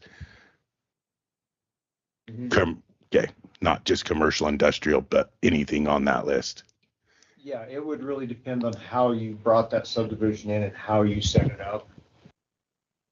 If you had a situation like that, where you were planning on stringing out multiple businesses or such, but still you wanted to confine that on one side of the property or whatever, leaving a larger space open. Yeah, that is kind of how it is set up to be used and utilized. So with that in mind, I would recommend that maybe we should think about actually adding public facilities as one of the permitted uses so that people can really, you could end up with that thing of people really thinking outside the box and doing something really neat where you're putting housing and you are doing something for the public too. I just think it would be really add a little element, and we should probably think about it and make sure there isn't something else we want to put in there. Just because public facilities are important. They have been controversial in this community of what a public facility is and isn't.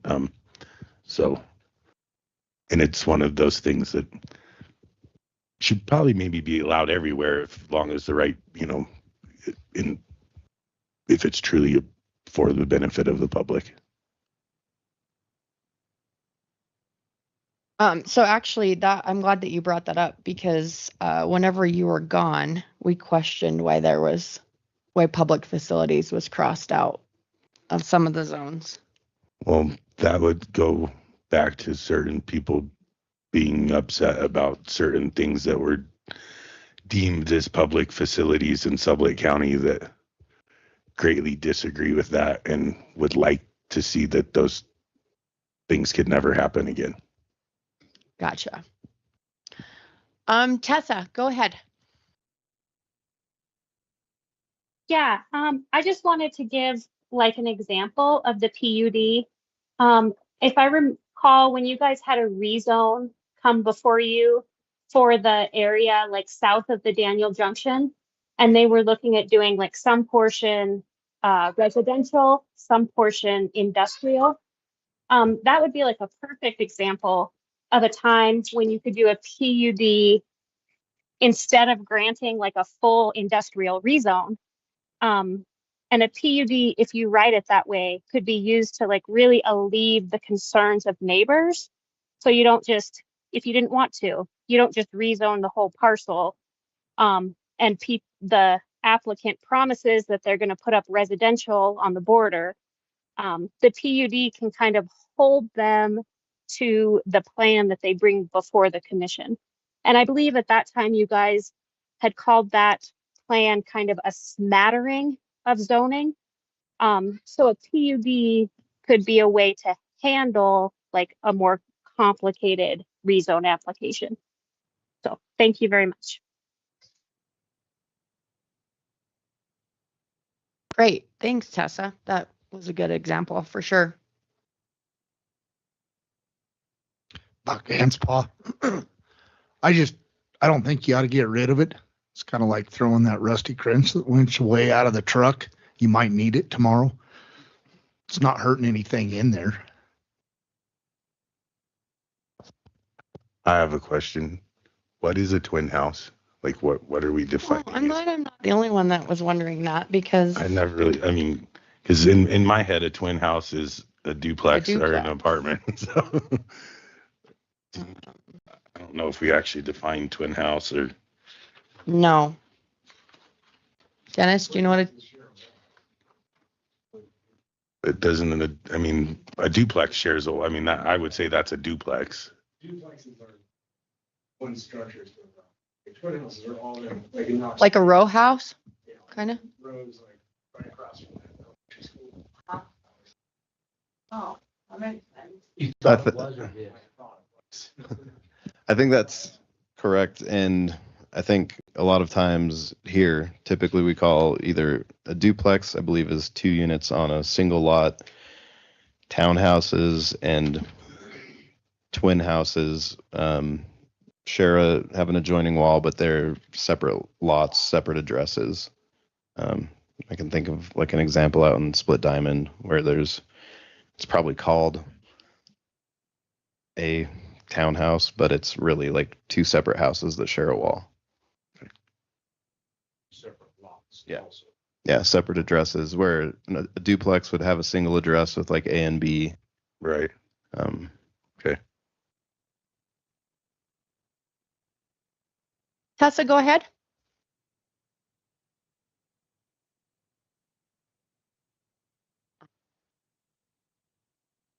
My mistake. I'll put my hand down. I have nothing further. Thank That's you. okay. You're good. Thank you.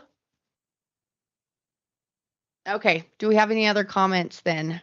Wrapping up our zoning districts.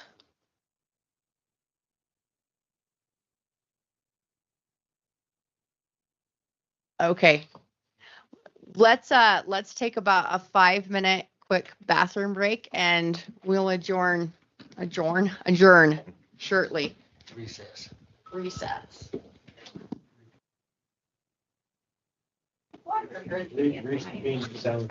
Yeah.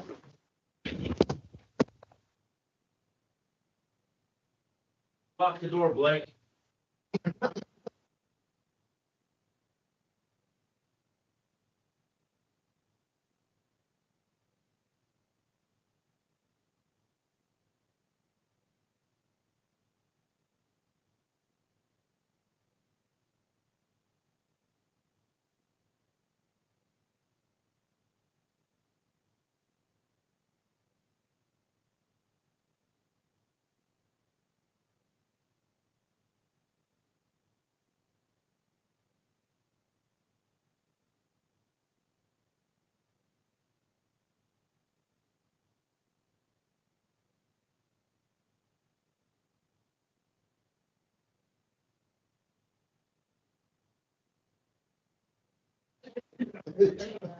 Tires and stuff. Wait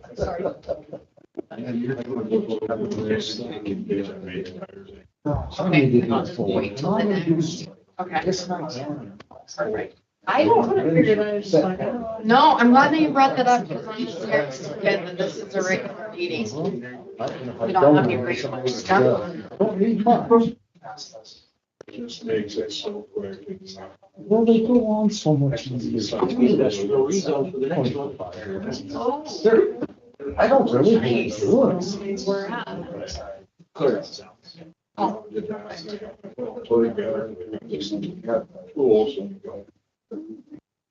One model, what was the? What was the? To rezone something, so it had to be filed with past residential.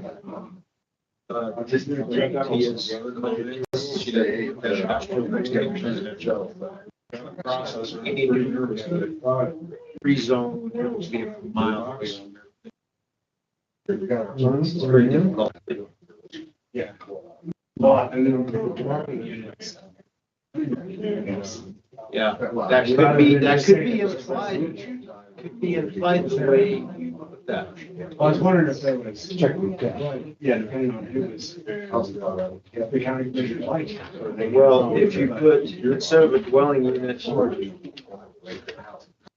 you can allow ARDs or potential residents The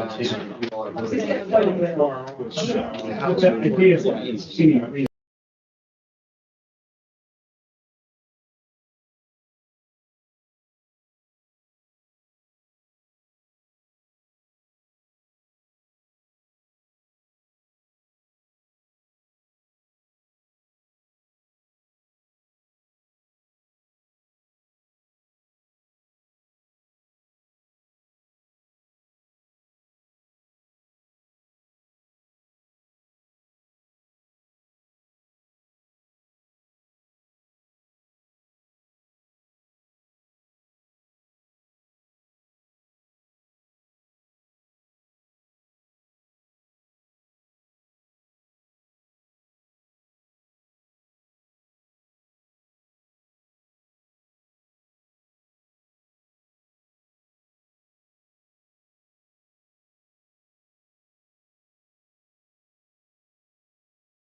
Okay, so we'll go ahead and call this meeting back to order.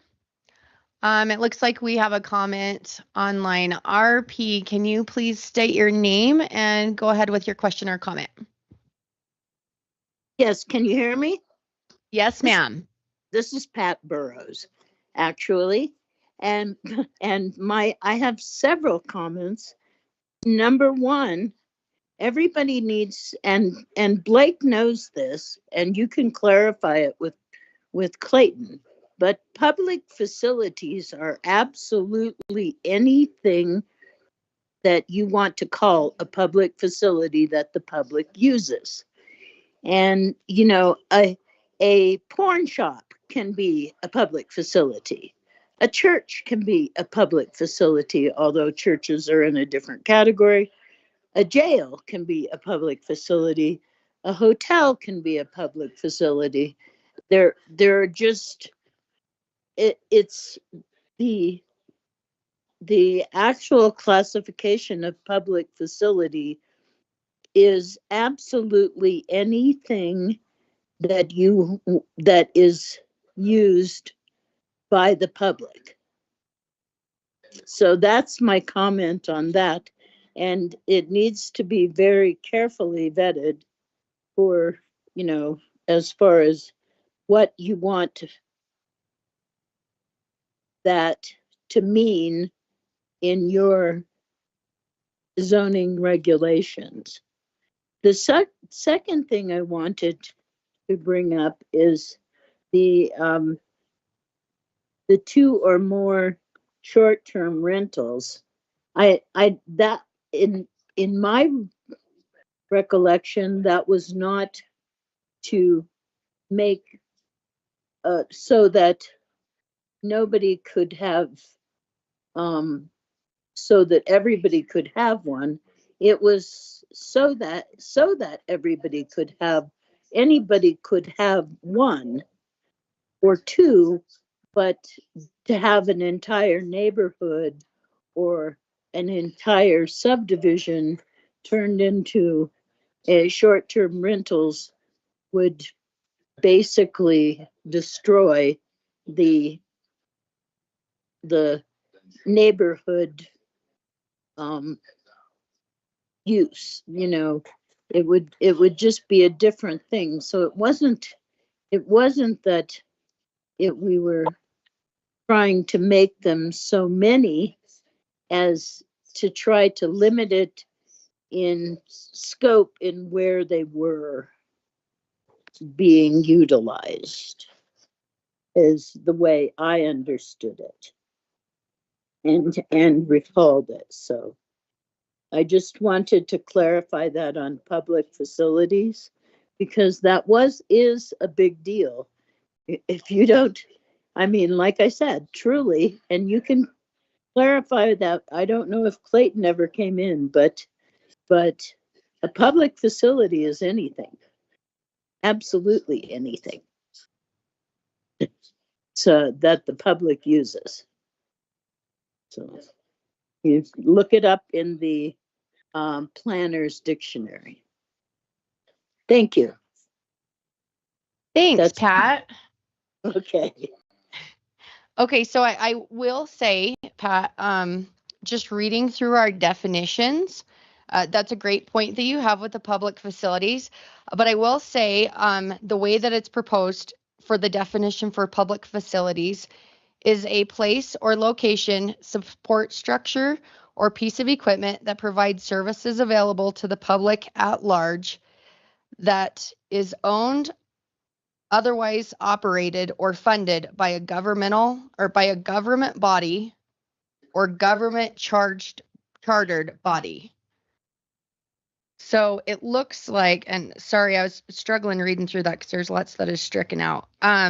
But so it is clearly defined as a public facility needs to be owned or operated or funded by a governmental body or a governmental chartered body. So does that kind of clarify it a little bit better for you? Yeah, that's, as I remember, that's how we restricted it. But I think if you talk to Clayton, it's still wide open.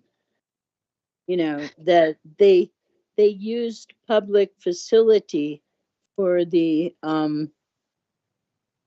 treatment center up on the rim. They called that a public facility. So, and it's not owned or operated by any public entity. So there are ways to get around that, and you just need to be aware of it. That's all. I just wanted to bring it up to make sure that, because Clayton, when we first talked about this back obviously in 2020, probably, it was, that was one of the things that Clayton brought up. It could be a hotel, or it could be anything. And we tried to restrict it to governmental things, but then that it still could be utilized in other ways if it was a nonprofit or something. So just saying. And as I did have one other thing, if that's okay. And since you were going through the light industrial and the heavy industrial stuff, it seems to me that other than nuclear power plants, a heavy industrial area is just exactly what, it needs to be almost anything. It can be noisy and crazy and or organized or whatever, but those are the people that keep the country running. And so they should definitely be able to utilize their property as they need to. Great. Thanks, Pat. We Thank you. appreciate that. And to clarify too, Clayton isn't here yet. Just so you know that he's not just not commenting. He's not here yet. But yes, He probably got lost. probably. You're probably right. Okay, thank you. Bye. Thank you. Holly, on that public stuff there, if you had a, because you said for public facilities, what if you were the private owner, but you got government grants for your public facility? Then wouldn't you be covered that way? I mean, sorry, go ahead. So then you would be fine for what you want. I'm just saying. Yeah, and a lot of it just depends on what the public facility definition is, because this version is much more restrictive than the way the current version of public facility is written. But yeah, there would be a way to do it. Yeah, because I'm for it. I mean, I think it's a good thing. I mean, that's obviously another example of targeting that I'm afraid of. And I think that by being so restrictive, we are going to limit or eliminate a lot of possibilities. I mean, you're not going to have a nonprofit hotel or porn shop or whatever. I think that, or government funded. So I think that we have to have some availability, and I mean, it's completely stricken out of like all of those zoning districts. And so we still have a ton of control in here under conditional use for public facility. But that's one that I would like to see cleaned up a lot and not so restricted. Just in the definition and then adding it back to places we took it away. Yes.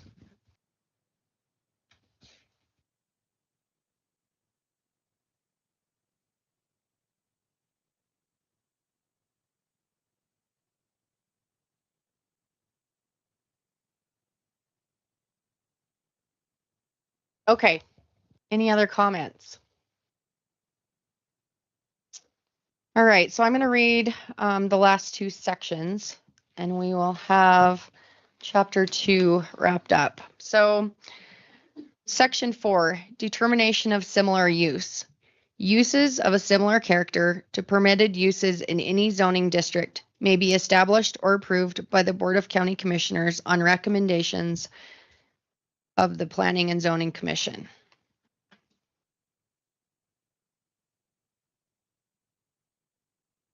Okay, that's a good idea. Section 5, conformity with district regulations, except as provided in Chapter 7 for non-conforming uses and sites.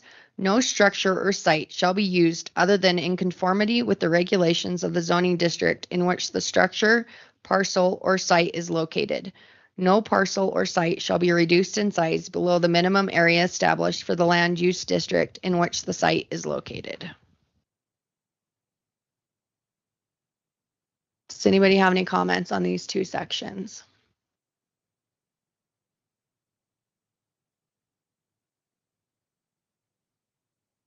Okay, so with that being said, so that we're all on the same page, the way that we plan to proceed forward is that before our next meeting, I'm going to type up all of the comments, suggestions, kind of gather up everything that everybody said on chapter 2. And then at our next meeting, we will start to go through this and start making formal decisions on this chapter. And then that chapter will be complete. Does anybody have any questions on that? Sorry. Are you wanting to receive written submissions? And then is there a cutoff to submitting those to you? Yes. I would like to receive, or we would like to receive written submissions. And There's gonna be time for you to type them up. yeah, I would say by the end of this month, all written submissions submitted to me for chapter 2 by the end of this month, because then that gives me a little bit of time to get it all organized and typed up. So if anybody has any questions, let me know. Clayton, we have a few things for you, sir. You snuck in. I was trying to text you and just tell you to Don't come. don't just run. I will tell you, you need to be at the day introduction in 14 minutes if you want to pick up your kid from again. Oh. I just got a text portion that said they're leaving Big Piney. Oh, he can take the Ankle Express. It's only like 10 miles to my house from there. Yeah. Mom always used to say Shank's Mare, but Nice. my brother would say Frank's Mare because he didn't understand Shank's Mare. And I was like, who's Frank and what's his mare? So hit me. What do we got? Okay. So one of the first questions we have for you is, if hypothetically we changed some of the things that we would add, change from being a by right to a conditional use, so for example, a light industrial, and there were several things that were moved from a by right down to a conditional use. If hypothetically those things were adopted as proposed in here, how would that work with people that currently have industrial lots? Would they need to apply for CUPs? Would they be grandfathered in? And then as well as like moving forward, if they already had an industrial lot, but they didn't have anything currently built on it. So you're talking about people that are currently using a by right use. Mm-hmm. What happens to that use? Do they need to bring themselves into compliance? And Correct. for those of you who didn't see me, I was using air quotes. So I think that, and Dennis may have pointed this out, so there's actually a portion in the regulations that talk about a non-conforming use and that it can continue. So it would operate such that, let's just play this out. Now, what was something that moved from by right to, I need to pull it up. I don't want to turn around. So you moved, Parking lots and truck terminals.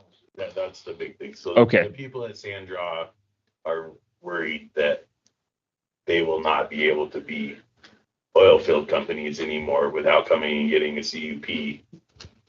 Okay, so generally how this is going to work, and I'm sorry, but you guys asked me, so sometimes I'm going to give you more context on this. So think about the fundamental difference between a zone change and a conditional use permit.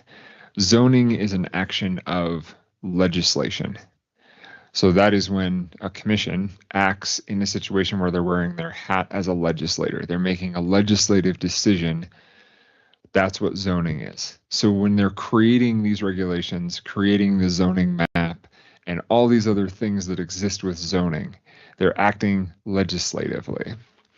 And in that space, they're making changes moving forward. So we're always thinking about, is this too drastic of a change? Is it acting as a taking? That's our backdrop we talked about last time, that we're thinking we don't want to be taking people's property beyond what is allowable regulation. In that space where a person is already operating, the non-conforming use clause essentially allows them to continue in that space. I think there's a time limit on it. One to 2 years, depending on which paragraph you're reading. Either way, which makes sense because then let's say I'm running my parking lot, and then you stop running the parking lot. It's a non-conforming use. At some point in time, that grandfathering, so to speak, I've tried to figure out another word for that, but it's the most easily thought of way of saying it. The non-conforming use, it expires. And then a person, if they've stopped for a while, then they would have to reapply and move forward. If you have a light industrial lot and you haven't utilized it in that way, you would then, and you wanted to, you would have to get your conditional use permit. Change of ownership. Change of ownership. I don't know if the clause addresses it, but we can always be more specific in doing that. I don't think, and I'm trying to think generally off the top of my head, I don't think that it's generally going to be lost as a result of the change of ownership. As long as the activity continues. So here's an example. I don't know how many people frequent Cheyenne for many years, but there's a place downtown called the Green Door. The Green Door operated as a cabaret. And so they had dancers that were naked in downtown Cheyenne for many, many years.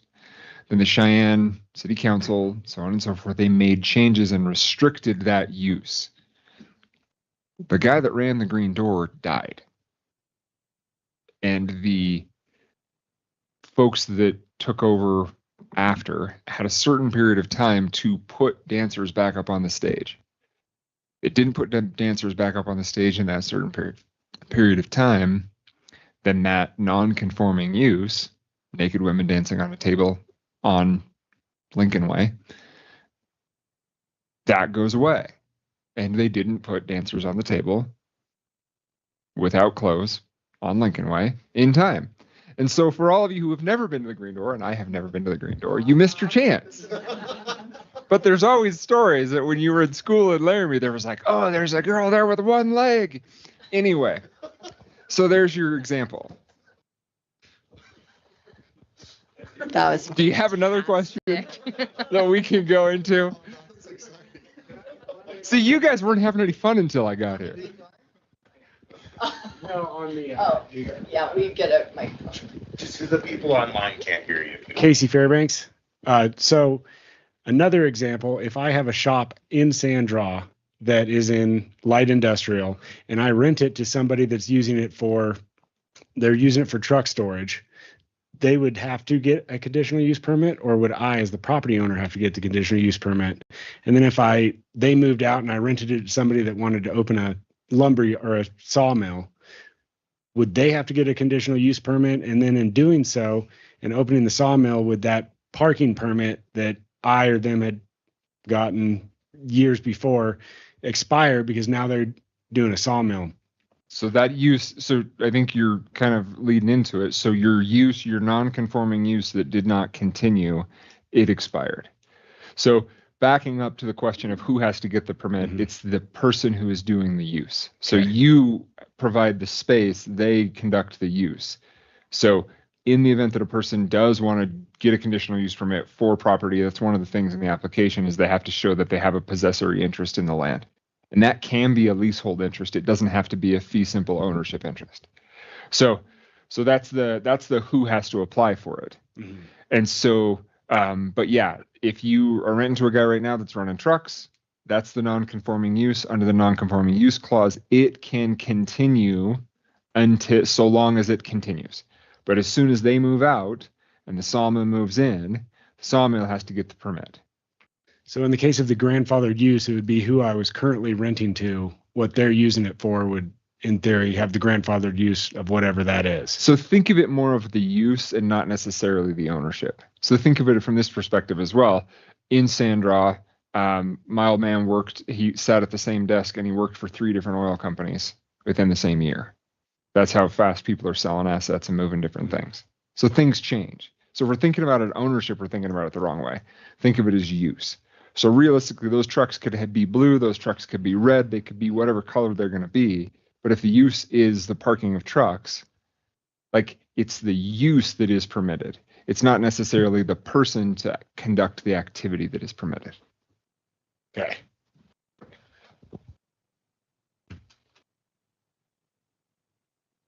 Does anybody have any other questions on that topic?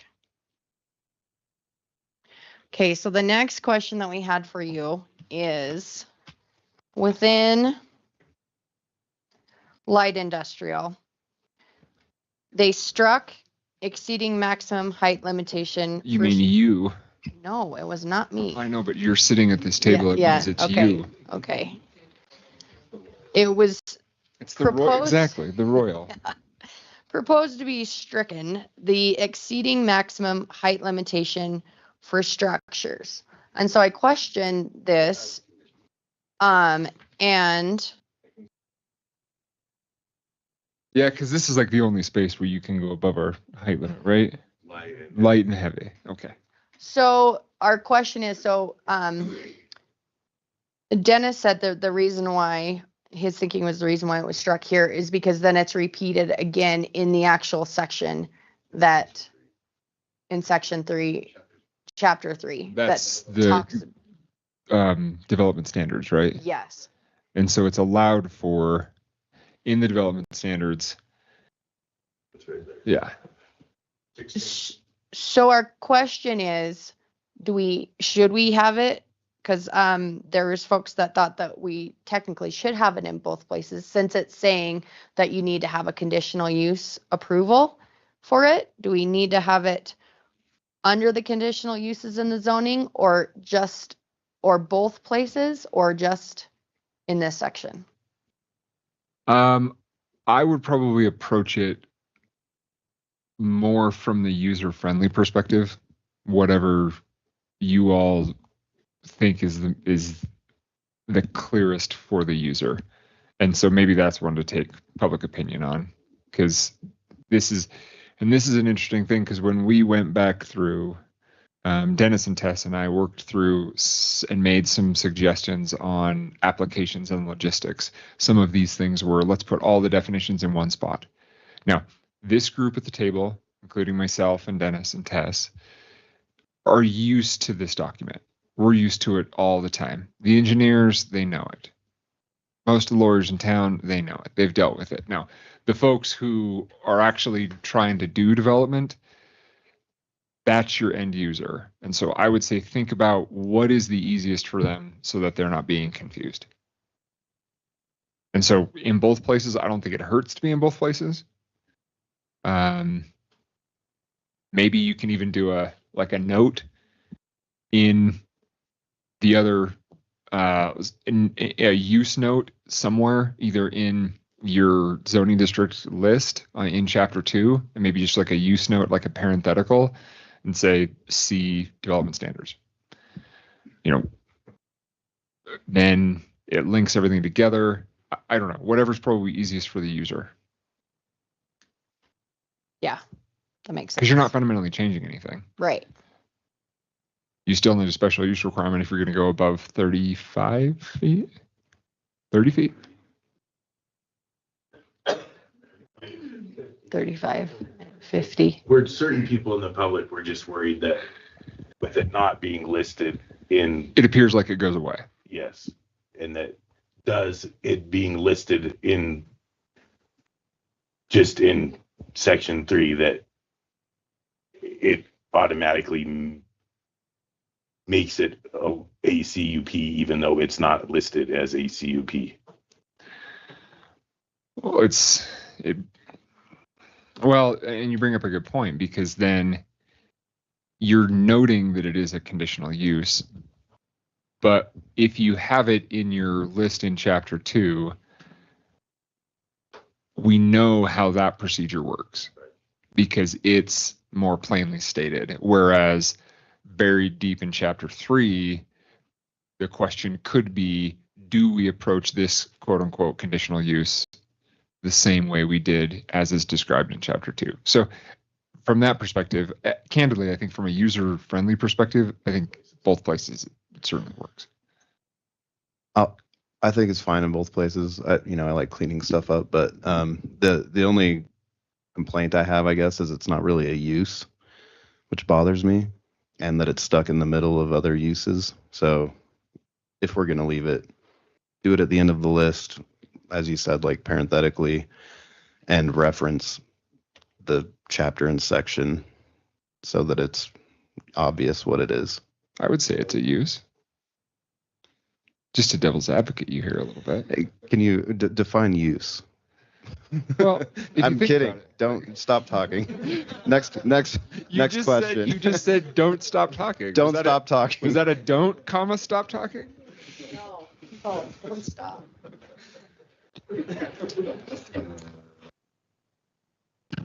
And you guys say these meetings are boring. Right? We've had a lot of fun. Yes. As long as there's 2 more questions. Okay.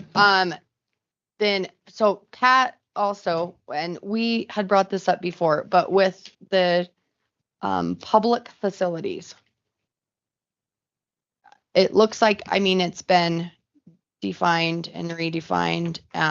Her worry is that, from what she remembers, is that it could basically be anything. The proposed definition in here says that it needs to be owned, otherwise operated, or funded by a government body or government chartered body. But it was her worry that, because we were talking about because there's places within that public facilities were stricken, and it was our question as to why, and then there's places that they're still there. And so she wanted a clarification from you exactly the thoughts on a public facility. So again, definitions end up being in your policy realm. Yes, if you are switching up a definition and that definition eliminates uses, you are creating potential problems, especially if you're not placing those uses elsewhere. And we did have this conversation, and we talked about houses of worship being the most obvious. So I think that's the potential danger that you run. And so the definition itself is going to be policy, purely policy in nature, and that's going to be one for you all to decide. And yes, an agency does have the ability to interpret an ambiguous definition to its liking. And so the county can always make that definition. And that's part of, and I understand Pat's concern, because this came up in the sanctuary conversation. And the county ultimately determined when they looked at their definitions, they said this does fit our definition. It was ambiguous. Yes, that list that exists right now is rather broad.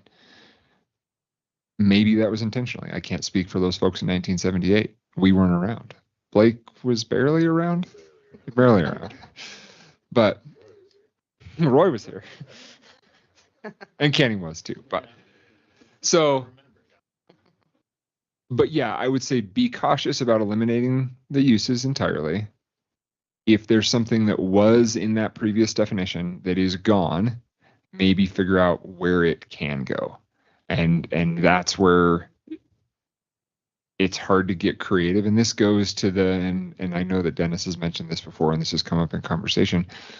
When we're building the regulations, we have to be thinking about the future of what could be in this space. Because entrepreneurs are creative. Folks that want to do things are creative people. When you guys are in this space, you got to think creatively to capture what folks can do. Because right now, the way your regulations are currently written, any use that's not specifically enumerated herein is prohibited. So did you just prohibit a bunch of stuff? We decided we're going to put it all in heavy industrial. With the sex shops? Yes. So that did come up tonight. The sex shops did? Well, just what do you do for those things that we don't have listed, in the way it's written? Do we try to make a district where you can have innovation, is the way we put it, and everyone in the room and even some of the people online agreed that if anywhere was going to be the right place, would be heavy industrial. And if which we just threw it out there. I mean, not that we decided anything, but it did come up of like how do we address those things of we're never going to think of them right now. Where do we allow, how do people have an avenue? Because the similar use thing it's not, great. It's great and all, but it's a big giant question mark. Yeah, it's that, or we need to way more clarify and streamline that process. But yeah. So it was brought up of tonight of maybe we need to go back and look at how we maybe bring in those things that we can't see in the future and allow people some opportunity to do different things. Yeah. And that's what I would suggest with the public facility. And maybe that was written intentionally vague because then it gave the commissioners the opportunity to wear their policy hat and make a decision. Oh, the new definition is way more restrictive than the old definition. It's way, and it's like, it's also, candidly, I think it's somewhat problematic. The words government chartered, well, I don't know what the hell that means. Like, do you mean an actual subdivision of the state? Or when you say government charter, do you mean they're operating as a 501c3? Like, I don't even know what the hell that means. So yeah, it was a big discussion. It was one of those boxes on the thing for Whiskey Rock of. Well, and in Wyoming, we have the state and we have subdivisions of the state. We have municipal corporations. Special districts. Well, those are subdivisions of the state. So, like, I don't know, maybe I'll make a note and I'll make a note to try and build some more creative language around that.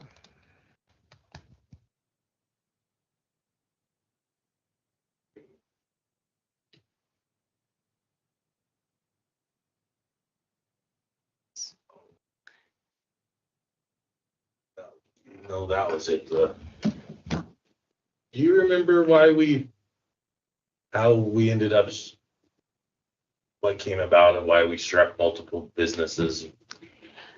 So we were wondering if it was struck because it's just a given that you can have multiple businesses, or that you don't want multiple businesses on one lot. I think some specificity either way on that makes sense, because candidly, I don't remember why we did that or why you did that, because I'm not a you or a you. You guys are a we, and but I'm not part of you. I'm not part of the royal you. So, but I don't remember, but just some specificity as to what that is. I think, so we did, the conversations have always come up about split zoning and all of those things. And I don't know, maybe it's part and parcel to that conversation. I think it is. And we'll just make note of it. Chris will have a better idea. Okay. Why we did that. We'll go back. And I would say either way, just clarify back to the user, back to your end user. Your end user's not going to be an attorney. Those some bitches are terrible. And they're likely not getting an engineer. So think about what is best for your end user.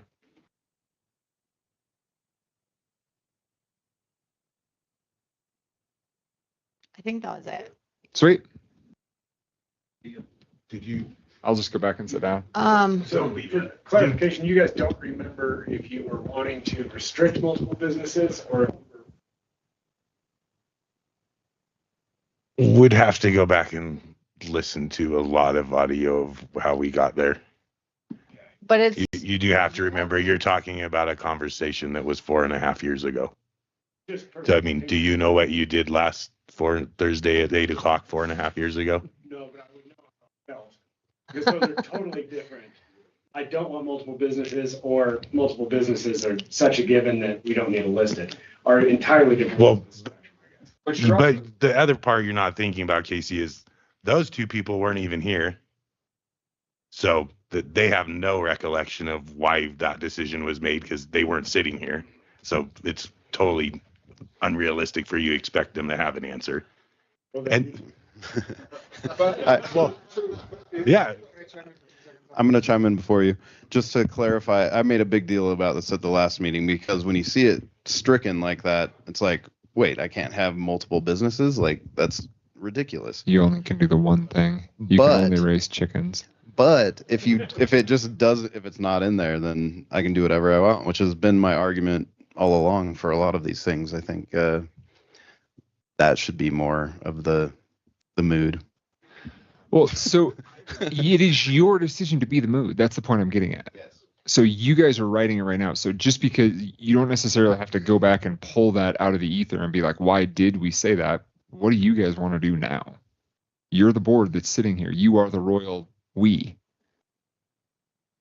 I'm saying that multiple businesses are already okay, and that was why we struck it, was because we didn't need to say it was okay. Does that mean that certain people on this board at that time were saying that they wanted to say that you could only do one thing? I'm not saying that because they are not here. I'm just wondering how hard we should fight on that one to make sure that that is allowed. Anything that's not specifically enumerated is prohibited. And so if you're like from an end user perspective, that's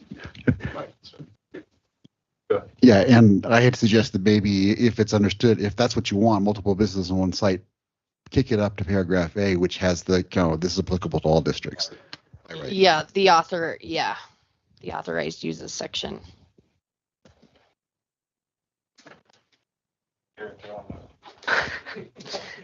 Okay, so with that being said, it's 8:35. Well, it'll be hard to start a new chapter. Right. You can give us a preview. So again, just to reiterate what our plan of attack is. So anyone that has any comments, verbal or written, if you can please get them to the board or to the administrator's office by the end of this month. So by the 31st, then I will get them included in, and I will type everything up with comments, thoughts, all of that. So then at our next meeting, we will go through chapter 2, take into consideration all of the ideas, all the comments, and then as a board, we will make those changes. So like I said, it's important if you have anything else that you want to say to get it to us before the end of the month. Yes, ma'am. On Clayton to comment on the 1 mile radius on heavy industrial residential. I can ask them. Was it regarding residences within? Is that the dwellings? So Yeah, Yeah, thank you. I'm glad that you brought that up because I forgot about that. Clayton, if you would, in heavy industrial, it states that this district shall be at least, hey. Sorry, say that again. I'm trying to make it smart. This district shall be at least 1 mile away from existing dwelling units that are not owned by the owner of the heavy industrial district. And so the question was, I think there were multiple questions about having dwellings within heavy industrial, and if that would somehow limit developing either uses within that district or potential new development of heavy industrial, even if the dwellings existed on heavy industrial. So you do have in here the caveats that are built in that it says that are not owned by the owner. So I think given our conversation with Mr. Fairbanks about leaseholders being able to use so on and so forth, we may want to be more specific on that one. Maybe in terms of, and instead of carving out owned by the owner, carve out associated with or whatever it may be. We have ARUs that contemplate the idea of a person living on a property that's working on that industrial space, right? Not currently in heavy industrial. But it was brought up tonight that certain people would like to add ARUs, and the fact that you can also build a dwelling on your heavy industrial. Yeah. And then the question becomes, can you operate a home business out of that?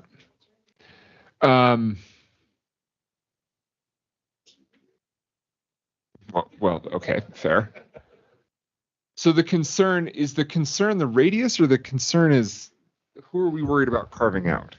Well, Casey's concern was that if we left it written that way, and you permitted ARUs and you had dwellings there, that then they wouldn't be able to expand Sandra or add more, rezone more land, because now there's a dwelling inside the heavy industrial. The old classic coming to the nuisance situation. So I think, and I actually saw Tia the other day, and I told her, I said, they did listen to you, obviously. Because this is what she wanted. This was the issue of, can there be something that's built that close to a residence? I think you're essentially creating a 1 mile setback. And yes, I think it does limit the expansion to what that radius is based on whether or not your residence is there. Can you split that baby? You probably can by putting it as a conditional use, or just writing that. Yeah. Could you simply exclude residences within that district? Because we're essentially, okay, so sorry, as we're talking about this, I'm thinking more about it. So we're talking about my industrial place next to your industrial place. I'm making blue widgets, you're making brown widgets. And I live on my blue widget making place because I want to live there. And you decide you want to live on your brown widget making place. Does the fact that I live on my blue widget making property limit you from continuing to build brown widgets or building more brown widgets? Dennis, that was a bridge too far. So, but I guess, that's the question that you're also getting to, is the residences on these. Does the fact that your brown house is a mile from my blue widget factory, is that a problem? And I guess maybe that's something that can be written in there to exempt residences that are on heavy industrial from being counted as a disqualifying residence. Yeah. Because you have the house that's been there. We've all seen, Up. When we watch it, it makes me cry. But we've all seen it. But it's like the old man with the house that's been built around because he's like, the hell with you, I want to stay here. We want to protect that person but we're not as not as concerned from a public policy perspective about the widget makers because we've chosen to live next to a widget factory. So I guess just write that up then. Like that with the widget. Maybe don't say widgets. So the other issue I would see is if there is light industrial in Sandra as well. If somebody out there wanted to rezone to heavy industrial, I wouldn't want it just written as heavy industrial is exempt. I feel like there should be a way for light industrial and commercial to rezone as heavy industrial, I guess. So then the existence of a home doesn't prohibit the zone change. Yes, because everybody will want to put living quarters. Not everybody, but it's a very common practice to have just the smart ones on your, where the business is. Of course. So it would be very prohibitive if you couldn't rezone or, especially in a industrial park, I guess. Yeah. So I think that was the other issue. I think it's a genuine bona fide concern. Makes sense. Get to wordsmithing, people. This is what you raised your hand for. To spend your evening here. Did that Okay. help or not? No. Yeah. No. Yeah. Yes. Can we argue later? I mean, depending on how we want to tackle that problem, like we really need to change the way we're saying it and Yes. justifying it, or we are gonna walk into a thing of where people that just want to have employee housing can't, and then the ones that do are gonna make it to where their neighbor now can't do something because I am gave somewhere for my employees to live. How horrible of a human you are. Right. So it's definitely So, something. so are we potentially striking the 1 mile limit, or are we just rewording it completely, or I don't understand, I guess. I guess that's what we needed. I'm gonna make all these comments down. The easy answer would be just to strike it. The compromise would be to rewrite it in a way that housing within the heavy industrial does, or something It's excluded from housing within the heavy industrial does not trigger the 1 mile away. Yeah. I mean, I argued the distance 2 meetings ago, and it was like, well, we can pick a different distance, but we need to have some distance. And so if regardless of what we have as a distance, if we have one, I do think for this discussion we've had, well, that we need to add ARUs into heavy industrial and homes and that needs to be excluded obviously from the rule. Yeah. And we can look at the rule closer as well. Because a lot of the rule, for the people that really wanted it was, they were envisioning people wanting to rezone something to heavy industrial right next to a subdivision of RR5, or, which is in Casey's situation completely different, than his. So I think there's an avenue to a good common ground.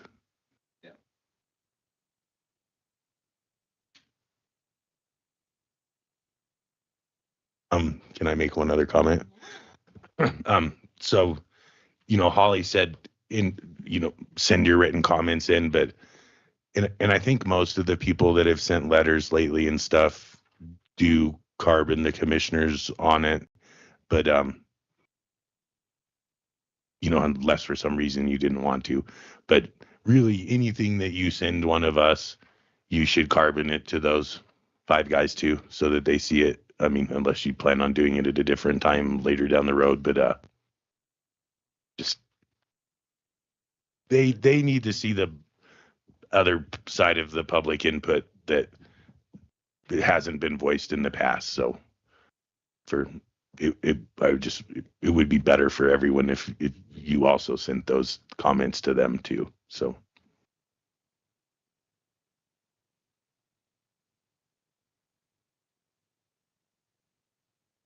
Do you forward everything to them? If I receive comments, it goes in the file and it goes forward to everybody. If I do not receive comments, how am I to know what to pass along? The planning office has to receive all comments, regardless, any project, this project, or anything. Those comments need to come into the planning office so that it goes in the file so that it can be passed along. Otherwise, it's just a private person talking to a private person and everybody can come up with their opinions and it is nowhere on file. You could just send it to Dennis so that I don't get them twice. And again, if any comments come into my office, then appropriate timing, I pass them to the Planning and Zoning Board. Appropriate timing, I pass them to the commissioners.